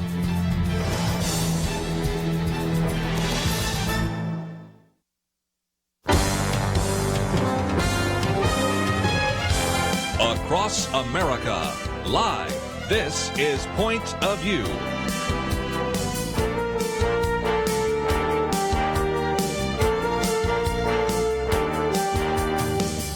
And now, Kerby Anderson. Last hour we talked about everything from the pandemic to the protests, but let's, if we can, now focus on China for just a few minutes. Then we'll get into some of the questions that need to be asked, as we've posted in one of our websites today, questions for some of the founders of Black Lives Matter movement, but we'll get to that in just a minute. And first of all, we start off with our good friend Frank Gaffney, who is the executive chairman of the Center for Security Policy. We have talked with him in the past about many of his books: War Footing, 10 Steps America Must Take to Prevail in the War for the Free World, Sharia, the Threat to America, of course, See No Sharia, and a number of others.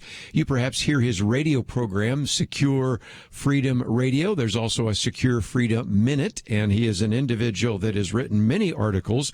Enemy. The reason I did so is because the Washington Post saying China is not an enemy, and so I think it really gives you some very good evidence. But in light of all the things that have been happening over the last couple of months, maybe we don't need to still say the obvious that China is an enemy, but I thought we'd post it there for you anyway. And we, of course, want to talk about the impact that China's having on our economy as well. So, Frank Gaffney, thank you for joining us today here on Point of View. It's always a delight. Thank you for having me, Kerby. It's been a while, and it's good to be back. Always good to have you on the program, and we've been remiss in not getting you on more. But I did post this article. It's from a year ago. It now is one where people would go, well, of course. But I remember when you wrote this, you had this sort of open letter in the Washington Post. China's not an enemy, and it was critical of President Trump and all those kinds of things. It was just good to post it so that people, first of all, have your 7 points that are very, I think, articulate about the enemy of China. But over the last couple of months with the pandemic, I think we've maybe turned a few people's opinions around and recognize how awful and how dangerous the Chinese Communist Party is. But tell us more. Well, the letter you're referring to, of course, was circulated by kind of what I think of as the usual suspects. They're the engagers, the people who have invested politically, financially, strategically, and in other ways in China for, in some cases, years. And they've been proven wrong. And this was one of their efforts to try to overcome the evidence. And unfortunately, as you say, Kerby, the evidence has only accumulated even more powerfully in the intervening period, precisely because China is an enemy. And when I say China, I'm not speaking about the Chinese people. I think, by and large, they are probably not hostile to us. But if so, it's not because the Chinese Communist Party, of which there are about 90 million of them, haven't been doing everything they can to inculcate in their public this idea that we are their enemy, to propagandize, to brainwash, to coerce, whatever you want to call it, their people into rallying around the flag and seeing in the ambitions of Xi Jinping, the dictator for life now of China, yes, his so-called China dream of world domination, restoring China to its glorious past of being the Middle Kingdom, the center of the universe, and all that. as having the only real impediment being us. So they need to get rid of us. They need to prevent us from impeding their ambitions. We are, by definition, their enemy. And when you throw into the mix two things, I would argue, most obviously, the pandemic that the Chinese Communist Party deliberately unleashed on this country and the rest of the world. And I'm not speaking about whether they engineered this, I call it the CCP virus, the COVID-19 virus for this purpose, or that got away from them, but they knew it was out, and they did nothing to prevent it from being further disseminated outside of China. And that's where this culpability, and it's become even worse over time because it's clear that they not only turned it loose, but they have exploited it. Yes. In every way they possibly can here against us and elsewhere around the world. And then secondly, just quickly, I believe in very much the same way, at a minimum, they have been taking advantage of the violent, some call it insurrection. I actually think of it as revolution that is now upon us in cities across this country. I personally believe that the fact that at least the three founders of the Black Lives Matter movement are longtime, highly pedigreed Maoist communist operatives may mean that they inspired that as well. But at a minimum, they are certainly doing everything they can to take advantage of what is now causing such further damage to our country, to our economy, to our people, to our republic. And I think all of this really requires us to be very clear-eyed about what we're dealing with in the Chinese Communist Party. And I might just mention, we will get to some of the founders a little bit later this hour, but two things came out just this week, and one of those was the urging of the Trump administration to block Chinese companies from U.S. markets, but the other was the concern about how the Chinese Communist Party is using the telecom networks and capital markets to spy on the American government, on companies and citizens.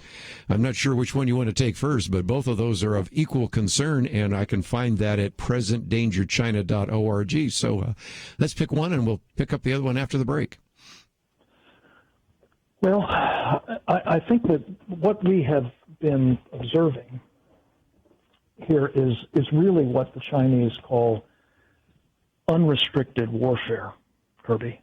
And it means that they are using all kinds of techniques to attack us. These are two that are just top of mind at the moment, but just to set the predicate, maybe after the break we can get into the particulars, but sure. Our friend Kevin Freeman, out in your neck of the woods, has done an awful lot to help the rest of us understand the importance of this book written back in 1999 by two People's Liberation Army colonels. And they laid out essentially how the United States could be defeated through non-kinetic means, that is to say, not through warfare of the traditional kind, but through a host of these other asymmetric warfare techniques.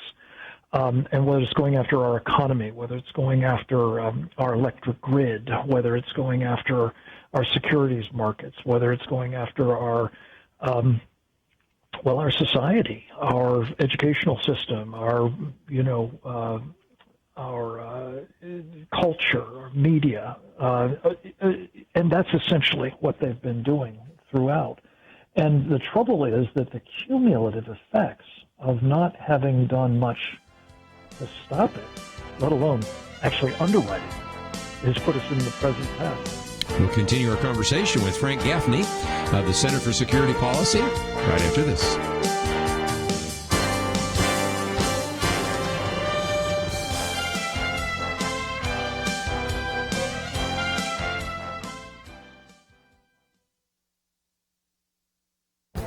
This is Viewpoints with Kerby Anderson.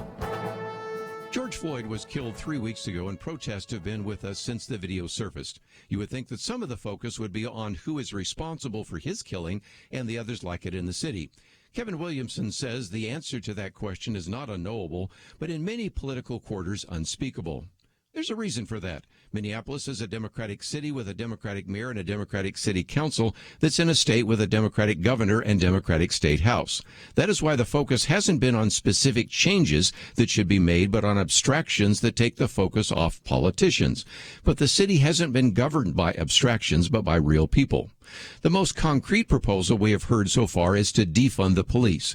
Protesters in nearly every city have called for cutting or even eliminating the budgets of law enforcement. But most cities won't cut the police budget, except for the harsh reality that tax revenues might be less because of the pandemic lockdown. In the end, though, defund the police may be merely another abstraction. A more reasonable solution is to abolish or reform police unions. John Funn documents how these unions protect bad cops. One retired NYPD commander writes that police unions in New York City outright protect cops. An article in the Stanford Law Review documents how police unions shield their members from public accountability. The former Minneapolis police officer who held his knee on George Floyd's neck had 18 prior complaints. One of the officers who stood by and did nothing had 6 complaints, one still open and another lawsuit settled by the city. This would be a good place to start by focusing on the reality rather than talking about abstractions. I'm Kerby Anderson, and that's my point of view.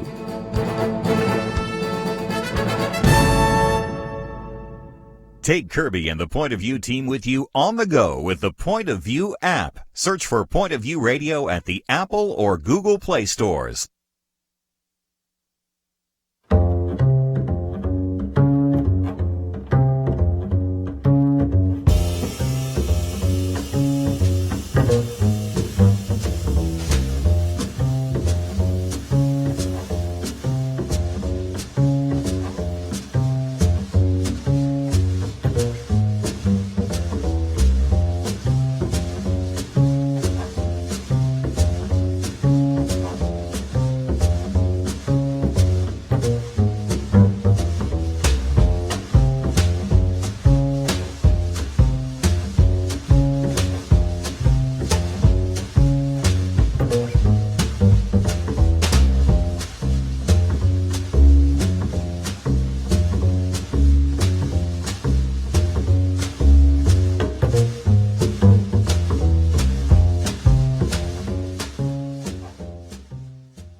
You're listening to Point of View, your listener-supported source for truth. Continue our conversation today with Frank Gaffney, and if you'd like to know a little bit more about the Center for Security Policy or this idea of present danger China, we have lots of information about that on the website. And Frank, you were talking about this idea of sort of almost an asymmetric warfare. It can happen in the economy. It can happen in the telemarketing. It can happen in the electrical grid. There is a sense in which China recognizes it doesn't want to fight a traditional war with the United States, but at the same time, it can weaken us and use whatever it might be. It could be the pandemic. It can be even some of the questions right now about the protests. It can be these various kinds of intrusions into our electrical grid, into our infrastructure, or even into our economy to bring about their stated goals. So please continue and explain a little bit more about what that might mean. Well, what it means is we are up against an adversary that is both strategically sophisticated, that understands very well our vulnerabilities, and that is patient in trying to accomplish its objectives. To give you a sense of this patience, Kerby, in 1992 or thereabouts, shortly after the collapse of the Soviet Union, Deng Xiaoping, who was then the dictator of China, the general secretary of the Communist Party, declared to his party cadre that China was going to pursue a policy that he called hide and bide. It was going to disguise China's true ambitions to become the dominant power in the world in order to better further that objective. And it was going to bide its time. It's going to be patient. And in that particular phase, what they did was they professed to be interested in becoming just another good member of the international community and to participate fully in the international economy and to work with the United States as essentially a business partner. And they would, in the process, begin hollowing out our industrial base. They would begin cornering the markets on strategic minerals and materials of other kinds and technologies and intellectual property, which they would steal from us, and the rest of this litany of horribles. But because they were concealing it, and because they were doing it in a sort of incremental, steady fashion, it's kind of like the boa constrictor. It's squeezing you to death, but it's in incremental degrees. Flash forward to today. Xi Jinping, as I mentioned, the incumbent General Secretary of the Communist Party, has allowed the mask to slip. Yes. He is now making clear that thanks to that previous strategy, thanks to all of the unrestricted warfare that the Chinese Communist Party engaged in against the United States, for that matter, much of the rest of the world as well, they have in fact now put themselves in a position where they no longer need to hide. And they don't need to be so patient anymore. They're now accelerating their efforts. And now, increasingly, what's happening in other parts of the world, they've put this Belt and Road Initiative in place to begin dominating many countries on continents across the world. And they are increasingly aggressively showing their hand in East Asia, in the Western Pacific, South China Sea, and so on. And all of that, I think, just simply makes it more and more obvious that the last thing we should be doing is underwriting these guys. And that is precisely what Wall Street has been doing and insists on continuing to do. We can talk about the telecoms if you'd like. I will in just a minute, but I just wanted to illustrate one of the reasons I posted this piece on China as an enemy, because we do have a presidential candidate, Joe Biden, that said China's going to eat our lunch. Come on, man. They can't even figure it out. Man. Didn't you love that line? And a couple of others. But even though the mask has slipped, apparently, at least one presidential candidate who could be the next president of the United States doesn't even see that. So I just wanted people to understand that this isn't just a hypothetical. It relates a lot to that conversation. But talk about the telecom, because that's an issue we have not addressed very much here. And it's a concern because people are starting to say, wait a minute, whether it's 5G, whether it's drones, all sorts of other things, we value our security and we wonder how much China's listening in. Can you give us some perspective on that? Sure.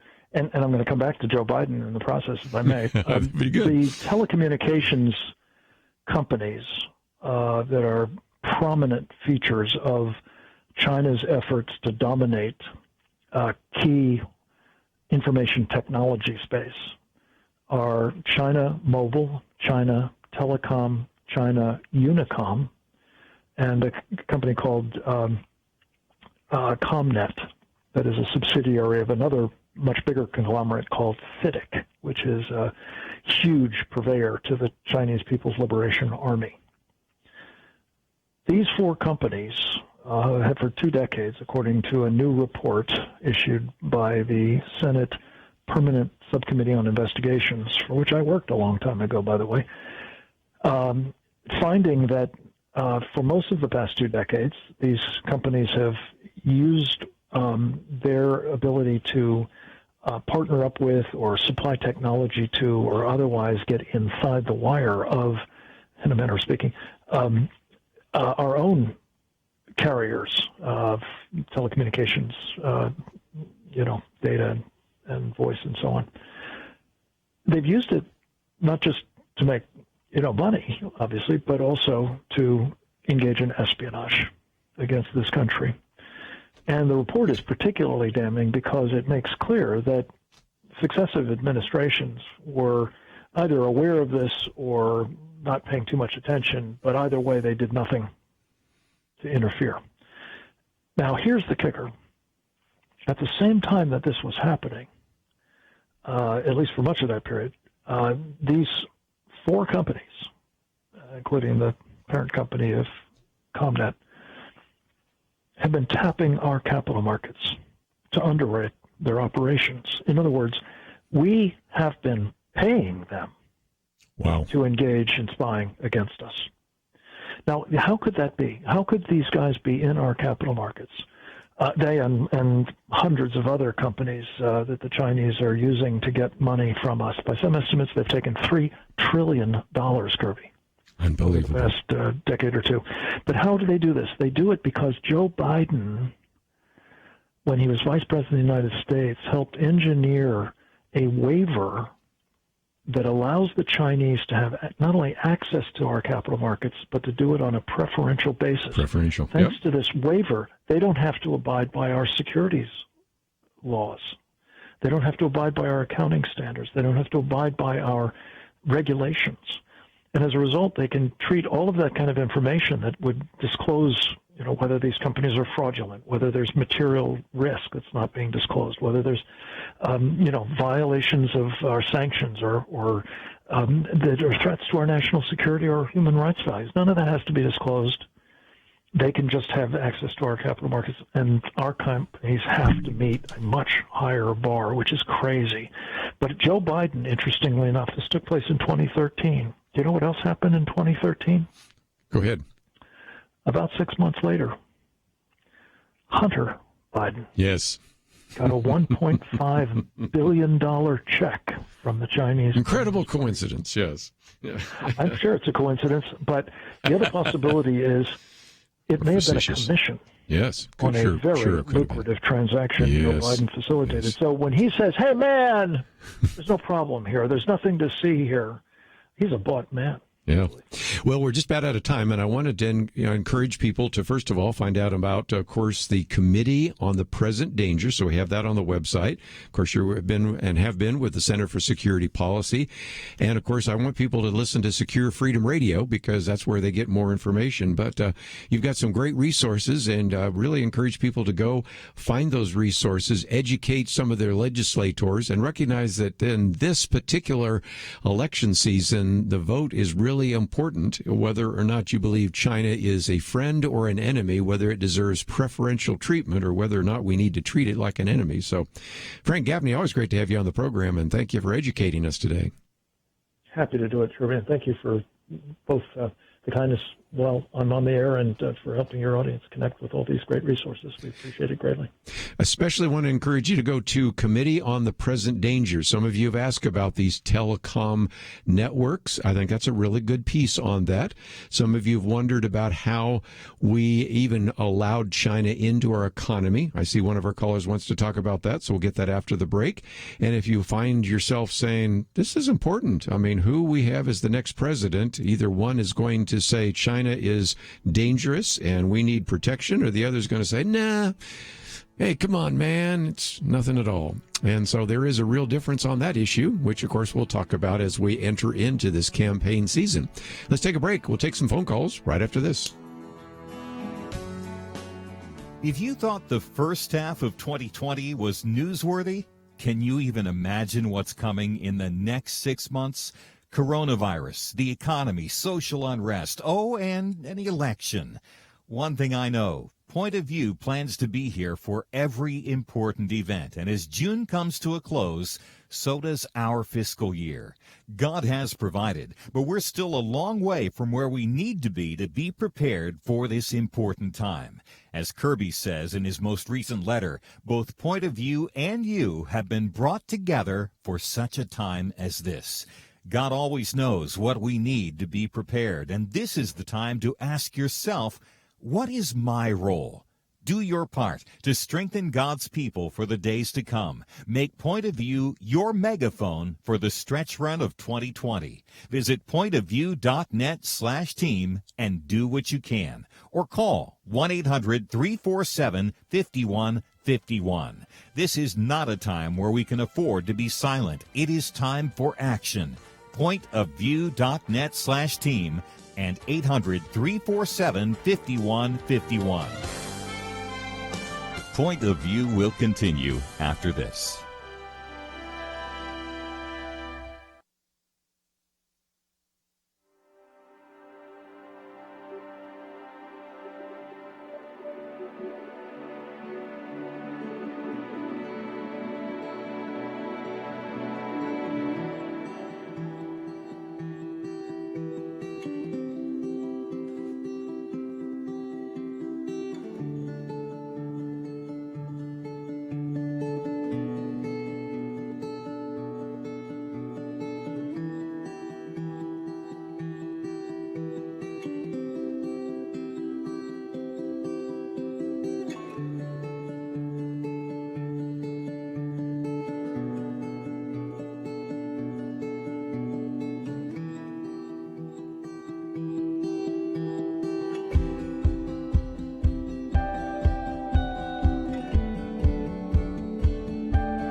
You are listening to Point of View. The opinions expressed on Point of View do not necessarily reflect the views of the management or staff of this station. And now, here again is Kerby Anderson. Final half hour, if you'd like to join our conversation, that's 1-800-351-1212. I was wondering whether I should come back and say this, but it probably would be helpful because some of you might have a minute ago when we were talking about what Joe Biden actually said. You might think we were making fun of him, but no, that's just how he said it. So again, I'm reading from The Hill, which is the journal record for Congress, and as a result tends to really play it very straight down the middle as much as it can. But in an article where they were quoting Gordon Chang, who's been on the program with us before, both in studio and by phone. He just talks about how when Joe Biden was mocking President Trump, and he said, China's going to eat our lunch. Come on, man. They can't even figure out how to deal with the fact that they have this great division between the China Sea and the mountains in the east, in the west. And then he says they can't figure out how they're going to deal with the corruption that exists within the system. But anyway, that come on, man, that was how he said it. So in case you were thinking we're making fun of him, we're actually just repeating exactly the way he did say that. And he has been mocking the Trump administration for calling China an enemy. And if there is a clear distinction between the Trump administration and what a Biden administration would look like, there are lots of clear distinctions, one on taxes, another on abortion, but certainly on the issue of foreign policy, and especially China, it couldn't be more stark. So I just wanted to mention that. And since we're still on the subject of China, let me take this phone call first. We'll go to Maine, WSEW. Steve, thank you for joining us today here on Point of View. Hi, thank you for taking my call. Hi, Kerby. Yeah, this is a very compassionate type of subject for me.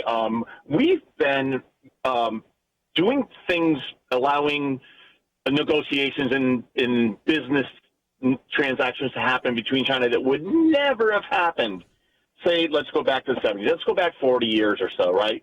We just didn't do anything with China, and we knew because of their track record that they weren't a good country to deal with at all. So we didn't do anything with them. And all of a sudden, it just slowly started happening to where we allowed more and more to happen. I was in the military in the 80s and 90s, and I remember at one point towards the end of my time in, we suddenly started seeing people taking USO tours and going over there. Of course, you had to leave all your military identification at home because if anything happened to you, they would just not admit that you were in the military and that you were allowed to go over there. But those were the kind, and that just like boggled my mind. At the same time, in the 90s, there was a subchaser aircraft that was ditched over in, I think it was Hong Kong. And they wouldn't give it back, of course. It sat over there for 5 or 6 months. That's right. And we just allowed it to stay there. That was supposed to be scuttled, and we just allowed it. Now, that's no coincidence. Those things are allowed to happen. There's big things going on when that kind of thing happens and is allowed to happen. But now here we are, and we're saying it's China's fault. This is not China's fault. We allowed this to happen under our own noses, under our own watch. We've allowed it to happen. We've watched it and nourished it. And again, one of the arguments that I've made is that we were told for a long time that if we allowed China to come into the World Trade Organization, the WTO, if we were to develop a relationship with China, they would eventually become more like us. I think, as I have said with Frank Gaffney, with Gordon Chang, and a variety of other individuals who have been on this program, if anything, we've become more like them. And so in some respects, the hope that by having them join the nations, the rest of the nations of the world, and ever since Richard Nixon went over there and ever since there were all sorts of entrees, what has happened is in many cases, I think China has been able to buy off some of the politicians. You look at the Chinese donations connections to Bill Clinton, then later to Al Gore. We just heard a little bit of what looked like some kind of financial benefits that came to the Biden family, and we can make a long, long list, sadly is, and also the universities where there are various places that are established and allowed Chinese students to go over here. Again, as much as we may love the people of China, the Chinese Communist Party have a philosophy, and we have one individual in the White House right now that sees China as dangerous. We have another individual that wants to be in the White House very soon who does not see China as dangerous, and I hope people will make that choice. And Steve, you gave us a little more background that I didn't even know about the USO tours. So just again, an illustration that we need to pay attention to foreign policy as much to some of the economic issues facing us right here in America. Yeah, you're absolutely right. We have become more like them. Look at the freedoms we're losing now, and we're just like letting them fade away. We have become more like them, and at the same time, we're in debt to them more than any other country. Very true. That's just crazy. Well, I appreciate you calling. Call again, and don't be a stranger. We appreciate your comments. And just for a few minutes before we run out of time, because I start looking at my clock and thinking, okay, one of the articles we've posted here are 20 critical questions for Black Lives Matters movement. And this is by David Marshall, who actually writes quite a bit on some of these different theological and religious ideas. Matter of fact, his most recent book is Jesus is No Myth, The Fingerprints of God on the Gospels.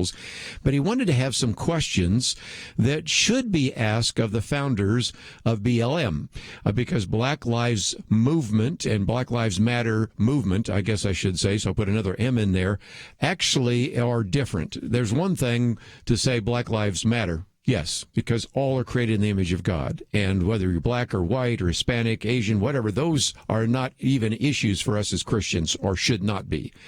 But the organization is founded by some individuals that have very different views. And as a Christian, you need to ask yourself, do I really want to tie into the organization, even though I agree that racial reconciliation needs to be addressed? And so these are 20 critical questions, which I would hope the mainstream media would ask, but I doubt so. So since they're 20, I'm going to pick out maybe 5, 6, 7 at most, because that's all we have time for. First one is, some say that Black Lives Matter adopted the name to emphasize the neglected value of African Americans, but not to disparage anyone else. Then he goes on to say, but on the other hand, your Toronto co-founder wrote, quote, whiteness is not humanness. In fact, white skin is subhuman, because the argument is that they lack sufficient epidermal melanin, and so as a result are defective in both mind and body. Which is it? And, you know, we've in the past talked about how some of the African-American pastors have sometimes said, you know, that we're all of one race. We're all ultimately those who came from Adam and Eve, but there are some differences in skin color, but that's due to melanin. And some of the African-American pastors, I've mentioned a few before, will say, now, I don't want you white people to feel defective just because God gave me more melanin than you. But that's supposed to be a joke. But apparently this person is arguing that if you're white, you are actually defective both in mind and body. So which is it? That's a good question. Another one here. Thousands of people have been injured in the riots, but what about the black police officers, David Dorn and Patrick Underwood, who were killed? What about those individuals? Here's another one, which gets us back kind of the Christian idea, because number 4 says, for Christian black leaders like Martin Luther King Jr., all human lives matter because we were made in the image of God or because Christ died for us. But as an organization that is identified, this is Black Lives Matter movement, is identified as atheist or non-denominational, as you put it, on what fundamental principle is the value of at least some human lives? One of the articles I may post later this week is by Natasha Crane, who's been on the program, in which she has pointed out that really, if you think about this, we also really have a responsibility, I think, as Christians sometimes to point out that if you don't believe that we're created in God's image, if you believe we're just a product of evolution, as she says, then human life is no more valuable than dust because we're just a more evolved part of the planet. If there's no God, then there's no objective standard for labeling something like, say, murder as unjust. And if there's no God, and if God doesn't exist, then the standard of justice is meaningless because you don't have an objective standard of justice. So I think that's a really good question. But when we come back from the break, I would want to pick just a few more before we move on to some other issues, because this, I think, is a very helpful piece. And last week I posted a couple of others to help you understand the difference between the idea of Black Lives Matter and the Black Lives Matter movement, which are very different, especially when you look at those founders, which, as Frank Gaffney pointed out, certainly have some views that I would think most everybody that listens to this audience would have some concerns about. But let's come back and we'll look at a few more of those questions, because if nothing else, this piece by David Marshall really starts raising some good questions, and some questions you need to resolve in your own mind. So let's take a break. We'll come back with more right after this.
Now, back to Point of View.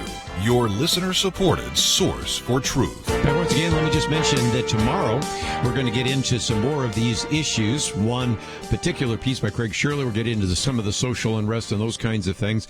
Also have a representative with iVoterGuide.com, I guess it is, and .org, because some of you are starting to ask, and I think it's a very good question, how can we get good information, not just about the presidential election, because I just began to talk about a little bit of the difference between what the president's going to say and what his challenger, which we assume is going to be Joe Biden, are going to say on those issues. We're going to have an upcoming issue that's going to look at a comparison of the party platforms and all that.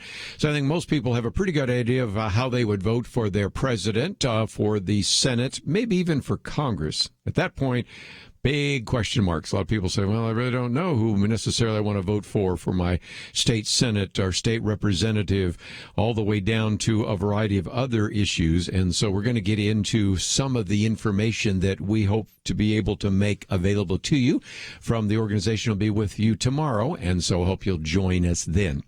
Let me pick out just maybe 4 more. There are 20 critical questions for the founders of Black Lives Matters movement, and these are by David Marshall, but I pick out just a couple others.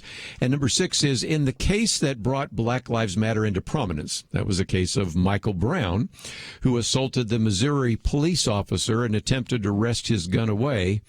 That argument has been really completely endorsed and underscored and affirmed by, and they now go through the list, a biracial grand jury, so it's both black and white on the grand jury, a Department of Justice under, African-American Eric Holder, under a president, Barack Obama, African-American. All of them, I basically agree with that.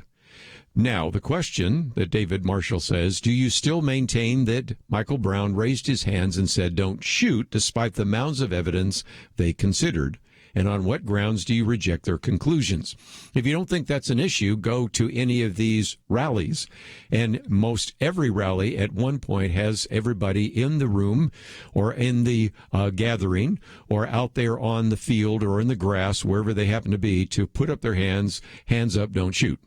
And so, given the fact that no one can verify that, and there is very good evidence that that was made up at the time in which Michael Brown was killed as an attempt to make the officer, Darren Wilson, look bad, why do you still have people go through that routine, and why, indeed, do you still seem to challenge that? So that's a good question, and maybe they have an answer.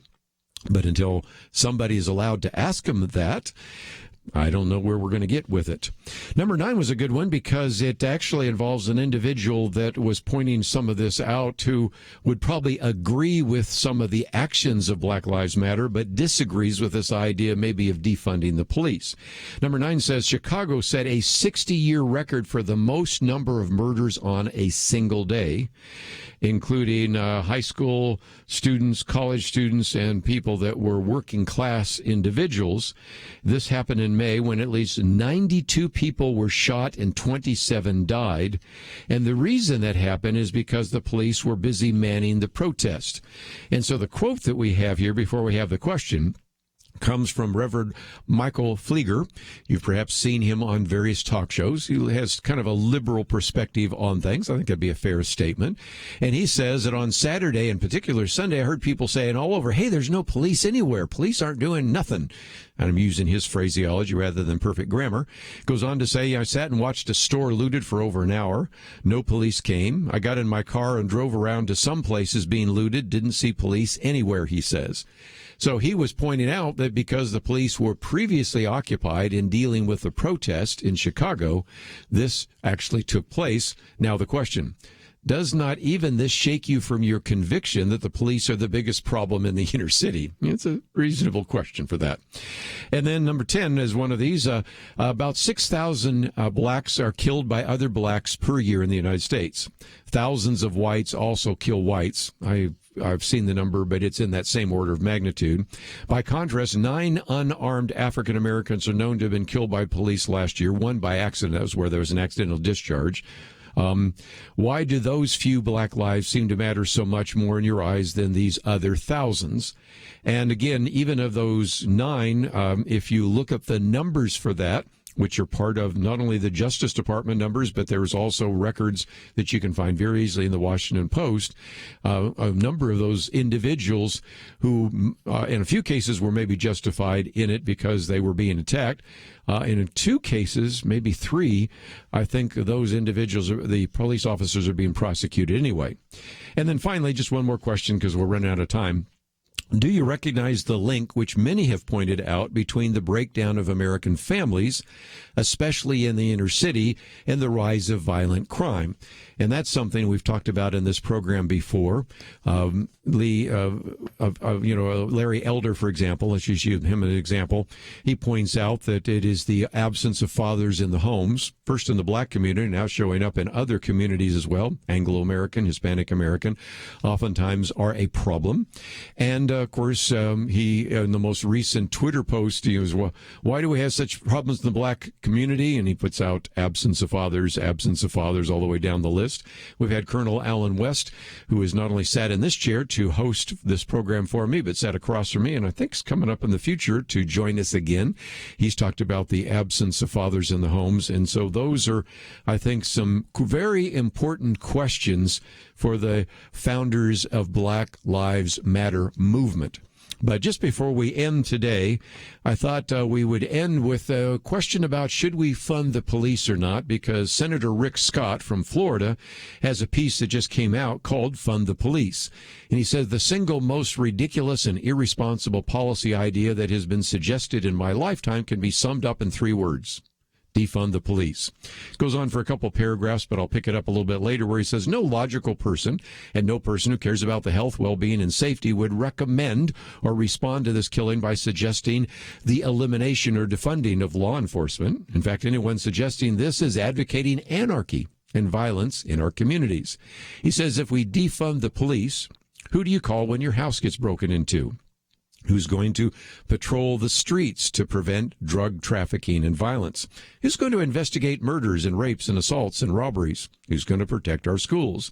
When asked about this reality, the president of the Minneapolis City Council, who I quoted just the other day, said that she says this fear comes from a place of privilege.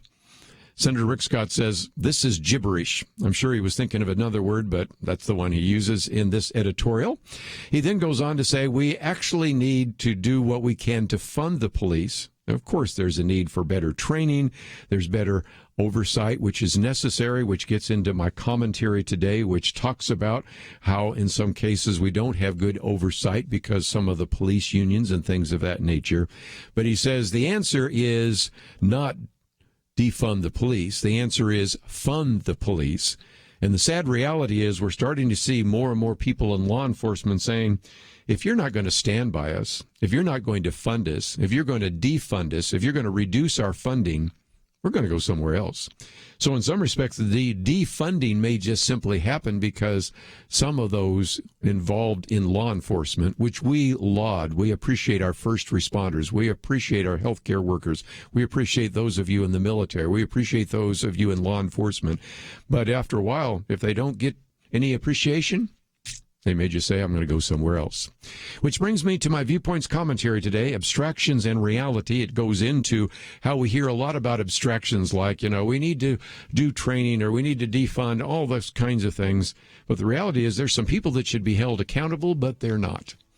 And when we start talking about that, people's eyes glaze over and they say, no, we need the bigger issue. Well, we're out of time, but we will cover more of this tomorrow. I want to thank Doug for his help behind the scenes. Steve, thank you as well. We'll see you back here tomorrow, right here on Point of View. If you thought the first half of 2020 was newsworthy, can you even imagine what's coming in the next 6 months? Coronavirus, the economy, social unrest, and an election. One thing I know, Point of View plans to be here for every important event, and as June comes to a close, so does our fiscal year. God has provided, but we're still a long way from where we need to be prepared for this important time. As Kerby says in his most recent letter, both Point of View and you have been brought together for such a time as this. God always knows what we need to be prepared, and this is the time to ask yourself, what is my role? Do your part to strengthen God's people for the days to come. Make Point of View your megaphone for the stretch run of 2020. Visit pointofview.net/team and do what you can. Or call 1-800-347-5151. This is not a time where we can afford to be silent. It is time for action. Pointofview.net/team and 800-347-5151. Point of View is produced by Point of View Ministries.